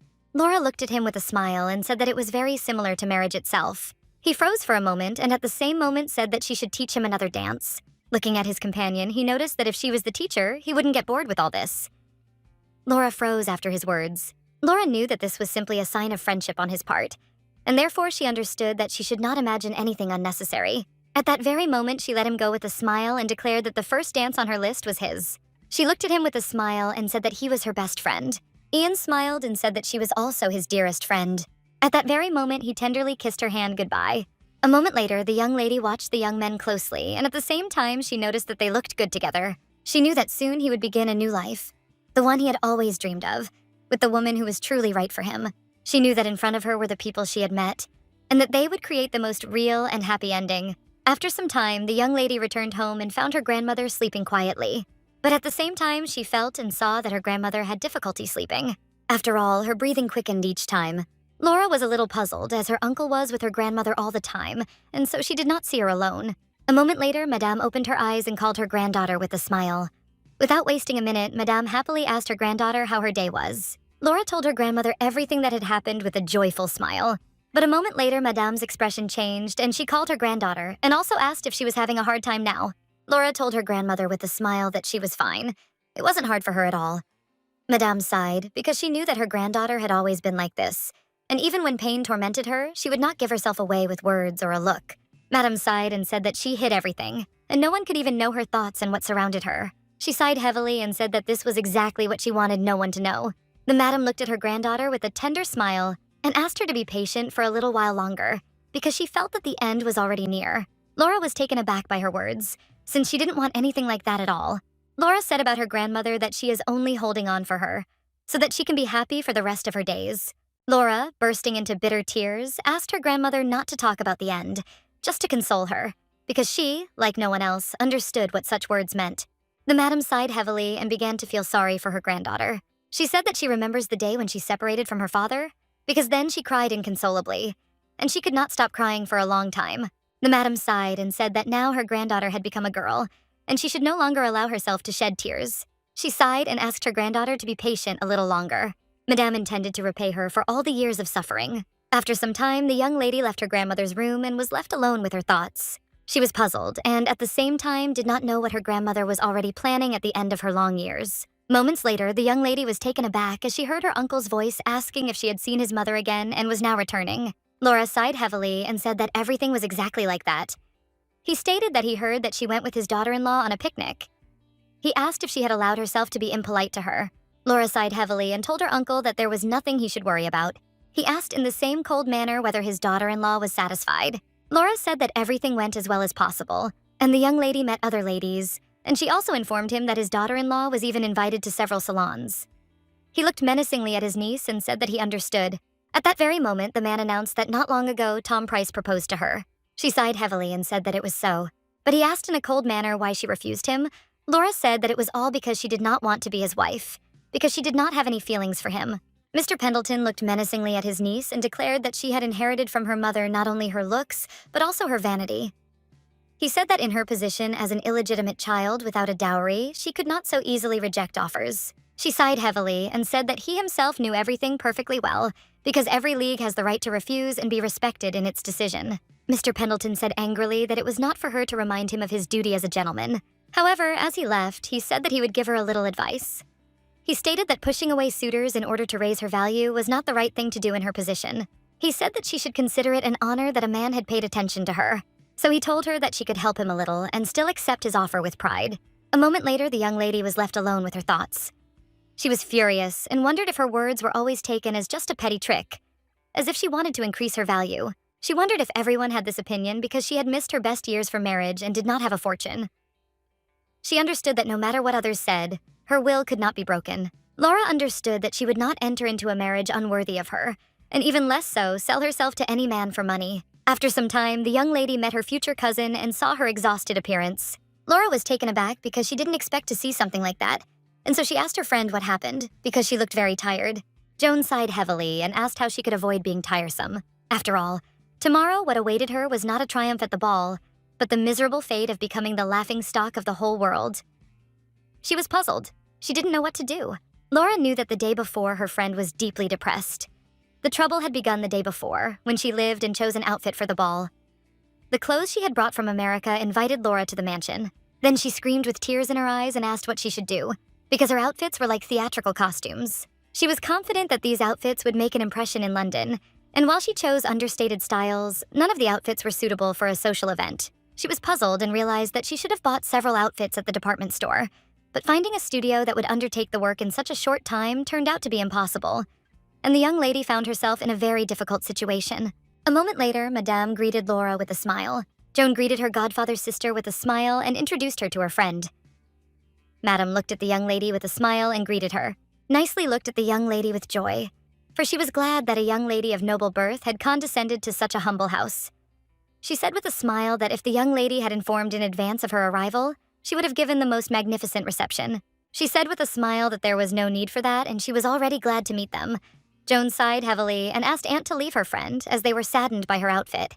Laura looked at her future cousin with a smile and asked her not to be sad about such a thing. She said with a smile that she had just been planning to lend her an outfit yesterday, so she asked the girl if she wanted to try on the gift. Moments later, they were looking with joy at the young lady, who was resplendent in a new, exquisite outfit. They spoke with delight that she had become like a different person, namely, a real London lady. Joanne asked her friend in surprise how she managed to create a creature like his. Laura said with a smile that she did nothing special, and only removed the overly lush decorations from the exquisite dress and slightly emphasized his waist. Joanne said with a smile that she really liked the outfit, and was afraid that other gentlemen would start courting her after they saw her. The madam looked at the young lady with a smile and invited her to stay for dinner. Laura smiled and said that she had to refuse, as she needed to prepare for the next day. She was afraid that she might meet her boyfriend and therefore refused. But at that very moment they attacked her and began asking her to stay for dinner, as they wanted to thank her for the gift. Laura was taken aback for a moment, feeling a little awkward about it. The young lady, in turn, still stayed for dinner. Madame, with a smile, treated the young lady to various wonderful dishes. Laura was in shock, as she understood that this meal was simply a real feast. Joanne smiled and told her friend that she usually played the role of hostess, but now she could relax a bit and let others take care of her. The reception, which she had dreaded as a burdensome duty, turned out to be surprisingly lively and pleasant. Laura, who had been exhausted by society lately, had a very good time during this leisure time. This evening became a respite for her after a series of such tense dinners, and this lasted until the miss uttered the fateful words. The madam looked closely at the young lady and asked with a smile when she would accept her brother's offer. Laura froze in shock, as she did not expect such a question. Madame said with a smile that she had been told that he had been persistently seeking her hand for a long time and that she was not entirely indifferent to his advances. Laura looked at Madame in bewilderment and asked what exactly she meant. Joan was shocked and shouted from her aunt that she had asked her to be careful in her expressions, but she was still unrestrained. Madame asked for forgiveness, but as the eldest, she had to say something like that. She was talking about the young lady, that if she intended to get married, then it would be better to do it without delay. Laura was taken aback and asked them to stop, as she understood that they had misunderstood everything. She sighed and said that the man had indeed proposed to her, but she had firmly refused. They froze in surprise for a moment and began to look at each other intently. Madame looked at the young lady with a smile and said that she understood her perfectly, and that she, of course, felt awkward. But at the same time, she declared that they were infinitely grateful to her. The lady told her friend with a smile that of course it was so, since she had brightened up the last years of her dear godfather. And if such a person as Laura were going to marry him, they would only be happy. Laura was shocked and realized it was sheer madness. No matter how convinced they were that she would marry him, she knew it was a huge mistake. Laura looked at them intently and, asking for forgiveness, said that she was sincerely sorry to spoil their hospitality, but she would like to tell them everything directly. She declared that she had not the slightest intention of marrying Mr. Price, and from the moment he proposed, she had felt nothing but extreme embarrassment. She sighed and declared that the marriage she had been avoiding all her life was exactly that kind of marriage. Without looking at her companions, she said that if they dared to speak of this matter again, she would consider it a personal insult. At that moment, she quickly stood up and announced that it was time for her to return, while she apologized for suddenly leaving them. Her friend was puzzled and asked her to stay, and also offered the crew to accompany her. But Laura refused, as she intended to get there herself. The young lady, in turn, insisted on this, as she wanted to talk to Laura alone. Laura looked at the young lady in bewilderment, but still agreed, since she had no choice. After some time, the young ladies were riding in a carriage back to the mansion, and the young lady, asking for forgiveness, said that she would like to ask Laura one question. Joan asked if she really didn't have any feelings for her godfather. Laura sighed heavily and said that she did. The young lady was taken aback, as she did not expect to hear anything like that. But at that very moment, she was taken aback and screamed, because she did not understand what they had allowed themselves to do. Laura looked at her companion in bewilderment and asked her to explain what was going on. Joan announced that her godfather intended to publicly ask for her hand in marriage at the ball tomorrow. Laura was shocked by everything that was happening. She couldn't believe what she heard. Laura stood frozen in place, stunned, not knowing what to say, but her friend now saw everything clearly. She sighed and said that her friend was not just indifferent to this marriage. She understood that it would cause her suffering, but she understood that her godfather was not the only one to blame for the current situation. Laura asked with bewilderment what she was talking about. Joan sighed and said that she knew about Laura's existence long before they met. She said that 6 months ago, Mr. Pendleton arrived in America looking for investors for his son's business, and that it was then that he met her uncle. From then on, sad, he constantly mentioned the young lady in his conversations. At first, these were harmless stories, but gradually he began to talk about a possible remarriage, and soon began to behave as if the bride had already been found. She sighed and said that at first she had doubts about such an acquaintance, complete strangers, but when Mr. Pendleton received a favorable answer from his niece to the proposal of matchmaking, she began to look at everything more positively. Joan asked her friend if she had ever sent a letter like this. Laura sighed heavily and said that she had never done anything like that. At that moment, she asked her friend if she knew why her uncle did something like that. Joan said that the man came to America on business for a Korean enterprise. She said that at first he simply asked her uncle to help him find an investor, and later he asked for direct investment. The plan of the enterprise was so chaotic that at first her uncle refused. But now the investment decision had been made, Joan asked her companion what she thought of you, what the real goal was. Looking at her friend, she said that she should find out everything directly from him. However, no matter how she thought about it, there was only one conclusion left, and it seemed that her uncle intended to sell her to the man at a higher price. Laura sighed heavily and thanked her friend for her frankness. Laura sighed heavily and thanked her new friend, because if it weren't for her, they would all have suffered great humiliation at the ball.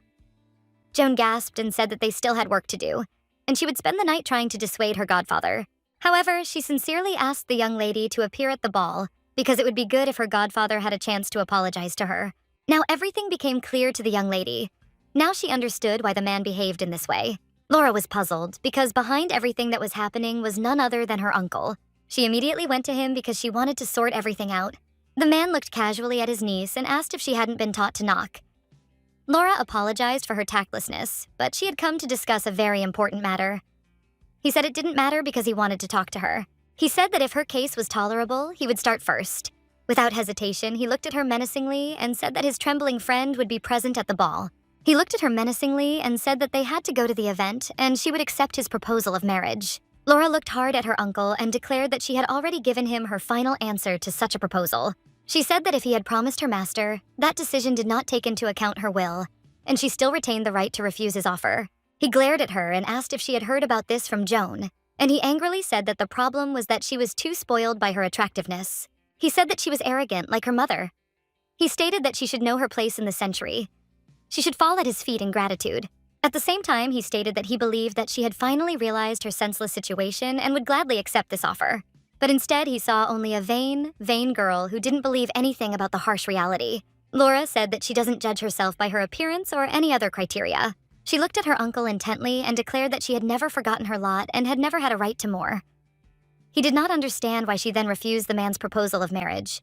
Laura wondered if a woman with all her faults and weaknesses should sell herself as a thing to a man who did not love her. She looked at him with fury and asked if she was not human and did not have her own opinion. The man was taken aback for a moment and froze after her words. She said that she knew very well how much he hated her, because she was a disgrace to the family, the result of the shameful union of her parents. She said that he taught her this from her earliest years. She never allowed herself to forget this desert truth. The man looked at her with fury and shouted that he should have left her in an orphanage long ago without her mother knowing or thrown her into the stream to die there. He shouted that she was not grateful and he knew it. She said that he should not talk to her about gratitude. She screamed that she had received nothing but contempt from him. The gentleman froze in place with rage. But at that very moment, he could not bear it any longer and angrily threw a glass of alcohol at her, which shattered into pieces against the wall. He shouted furiously that she was living in luxury and that she should seriously thank him for being the daughter of a count's family. He screamed furiously that she was just a stain on his reputation. She said that she knew because she had been repeating his words to herself all her life, but now she no longer knew what her parents' mistake was. He looked at her in bewilderment and asked what she had just said. He asked angrily how she dared to justify her depraved mother, who gave birth to her out of wedlock and from an inhuman man who ran away with their daughter from the family. She said that her parents were married in secret in the presence of both a priest and witnesses. She said that on the way to official registration, the mother's condition worsened and all the formalities were never completed. Laura reported that her father told her everything and how they loved each other sincerely, and their marriage had not the slightest stain before God. She said that the reason he insulted her father was not because he took her mother away or because he was an American. She said that his hostility was caused only by his poverty because he talked about honor, but in his thoughts there was always money. She knew that he never forgave her mother for the fact that she deprived him of the opportunity to sell her profitably, just as he was now trying to sell her. She screamed that it was not her father or her mother who brought shame to their glorious family, but rather his greedy, heartless nature. He looked at her with fury and declared that he was telling her for the last time that tomorrow she would accept his friend's proposal. The man was taken aback for a moment and froze after her words. She said that she knew very well how much he hated her, because she was a disgrace to the family, the result of the shameful union of her parents. She said that he taught her this from her earliest years. She never allowed herself to forget this desert truth. The man looked at her with fury and shouted that he should have left her in an orphanage long ago without her mother knowing or thrown her into the stream to die there. He shouted that she was not grateful and he knew it. She said that he should not talk to her about gratitude. She screamed that she had received nothing but contempt from him. The gentleman froze in place with rage. But at that very moment, he could not bear it any longer and angrily threw a glass of alcohol at her, which shattered into pieces against the wall. He shouted furiously that she was living in luxury and that she should seriously thank him for being the daughter of a count's family. He screamed furiously that she was just a stain on his reputation. She said that she knew because she had been repeating his words to herself all her life, but now she no longer knew what her parents' mistake was. He looked at her in bewilderment and asked what she had just said. He asked angrily how she dared to justify her depraved mother, who gave birth to her out of wedlock and from an inhuman man who ran away with their daughter from the family. She said that her parents were married in secret in the presence of both a priest and witnesses. She said that on the way to official registration, the mother's condition worsened and all the formalities were never completed. Laura reported that her father told her everything and how they loved each other sincerely, and their marriage had not the slightest stain before God. She said that the reason he insulted her father was not because he took her mother away or because he was an American. She said that his hostility was caused only by his poverty because he talked about honor, but in his thoughts there was always money. She knew that he never forgave her mother for the fact that she deprived him of the opportunity to sell her profitably, just as he was now trying to sell her. She screamed that it was not her father or her mother who brought shame to their glorious family, but rather his greedy, heartless nature. He looked at her with fury and declared that he was telling her for the last time that tomorrow she would accept his friend's proposal. The man was taken aback for a moment and froze after her words. She said that she knew very well how much he hated her, because she was a disgrace to the family, the result of the shameful union of her parents. She said that he taught her this from her earliest years. She never allowed herself to forget this desert truth. The man looked at her with fury and shouted that he should have left her in an orphanage long ago without her mother knowing or thrown her into the stream to die there. He shouted that she was not grateful and he knew it. She said that he should not talk to her about gratitude. She screamed that she had received nothing but contempt from him. The gentleman froze in place with rage. But at that very moment, he could not bear it any longer and angrily threw a glass of alcohol at her, which shattered into pieces against the wall. He shouted furiously that she was living in luxury and that she should seriously thank him for being the daughter of a count's family. He screamed furiously that she was just a stain on his reputation. She said that she knew because she had been repeating his words to herself all her life, but now she no longer knew what her parents' mistake was. He looked at her in bewilderment and asked what she had just said. He asked angrily how she dared to justify her depraved mother, who gave birth to her out of wedlock and from an inhuman man who ran away with their daughter from the family. She said that her parents were married in secret in the presence of both a priest and witnesses. She said that on the way to official registration, the mother's condition worsened and all the formalities were never completed. Laura reported that her father told her everything and how they loved each other sincerely, and their marriage had not the slightest stain before God. She said that the reason he insulted her father was not because he took her mother away or because he was an American. She said that his hostility was caused only by his poverty because he talked about honor, but in his thoughts there was always money. She knew that he never forgave her mother for the fact that she deprived him of the opportunity to sell her profitably, just as he was now trying to sell her. She screamed that it was not her father or her mother who brought shame to their glorious family, but rather his greedy, heartless nature. He looked at her with fury and declared that he was telling her for the last time that tomorrow she would accept his friend's proposal. The man was taken aback for a moment and froze after her words. She said that she knew very well how much he hated her, because she was a disgrace to the family, the result of the shameful union of her parents. She said that he taught her this from her earliest years. She never allowed herself to forget this desert truth. The man looked at her with fury and shouted that he should have left her in an orphanage long ago without her mother knowing or thrown her into the stream to die there. He shouted that she was not grateful and he knew it. She said that he should not talk to her about gratitude. She screamed that she had received nothing but contempt from him. The gentleman froze in place with rage. But at that very moment, he could not bear it any longer and angrily threw a glass of alcohol at her, which shattered into pieces against the wall. He shouted furiously that she was living in luxury, and that she should seriously thank him for being the daughter of a count's family. He screamed furiously that she was just a stain on his reputation. She said that she knew because she had been repeating his words to herself all her life, but now she no longer knew what her parents' mistake was. He looked at her in bewilderment and asked what she had just said. He asked angrily how she dared to justify her depraved mother, who gave birth to her out of wedlock and from an inhuman man who ran away with their daughter from the family. She said that her parents were married in secret in the presence of both a priest and witnesses. She said that on the way to official registration, the mother's condition worsened and all the formalities were never completed. Laura reported that her father told her everything and how they loved each other sincerely, and their marriage had not the slightest stain before God. She said that the reason he insulted her father was not because he took her mother away or because he was an American. She said that his hostility was caused only by his poverty because he talked about honor, but in his thoughts there was always money. She knew that he never forgave her mother for the fact that she deprived him of the opportunity to sell her profitably, just as he was now trying to sell her. She screamed that it was not her father or her mother who brought shame to their glorious family, but rather his greedy, heartless nature. He looked at her with fury and declared that he was telling her for the last time that tomorrow she would accept his friend's proposal. The man was taken aback for a moment and froze after her words. She said that she knew very well how much he hated her, because she was a disgrace to the family, the result of the shameful union of her parents. She said that he taught her this from her earliest years. She never allowed herself to forget this desert truth. The man looked at her with fury and shouted that he should have left her in an orphanage long ago without her mother knowing or thrown her into the stream to die there. He shouted that she was not grateful and he knew it. She said that he should not talk to her about gratitude. She screamed that she had received nothing but contempt from him. The gentleman froze in place with rage. But at that very moment, he could not bear it any longer and angrily threw a glass of alcohol at her, which shattered into pieces against the wall. He shouted furiously that she was living in luxury, and that she should seriously thank him for being the daughter of a count's family.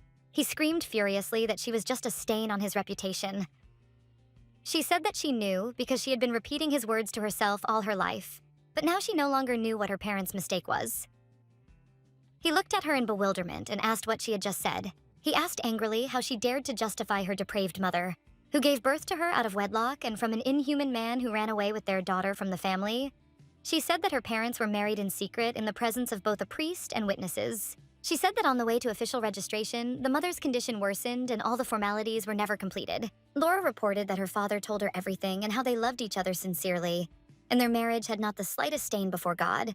She said that the reason he insulted her father was not because he took her mother away or because he was an American. She said that his hostility was caused only by his poverty because he talked about honor, but in his thoughts there was always money. She knew that he never forgave her mother for the fact that she deprived him of the opportunity to sell her profitably, just as he was now trying to sell her. She screamed that it was not her father or her mother who brought shame to their glorious family, but rather his greedy, heartless nature. He looked at her with fury and declared that he was telling her for the last time that tomorrow she would accept his friend's proposal. The man was taken aback for a moment and froze after her words. She said that she knew very well how much he hated her, because she was a disgrace to the family, the result of the shameful union of her parents. She said that he taught her this from her earliest years. She never allowed herself to forget this desert truth. The man looked at her with fury and shouted that he should have left her in an orphanage long ago without her mother knowing or thrown her into the stream to die there. He shouted that she was not grateful and he knew it. She said that he should not talk to her about gratitude. She screamed that she had received nothing but contempt from him. The gentleman froze in place with rage. But at that very moment, he could not bear it any longer and angrily threw a glass of alcohol at her, which shattered into pieces against the wall. He shouted furiously that she was living in luxury, and that she should seriously thank him for being the daughter of a count's family. He screamed furiously that she was just a stain on his reputation. She said that she knew because she had been repeating his words to herself all her life, but now she no longer knew what her parents' mistake was. He looked at her in bewilderment and asked what she had just said. He asked angrily how she dared to justify her depraved mother, who gave birth to her out of wedlock and from an inhuman man who ran away with their daughter from the family.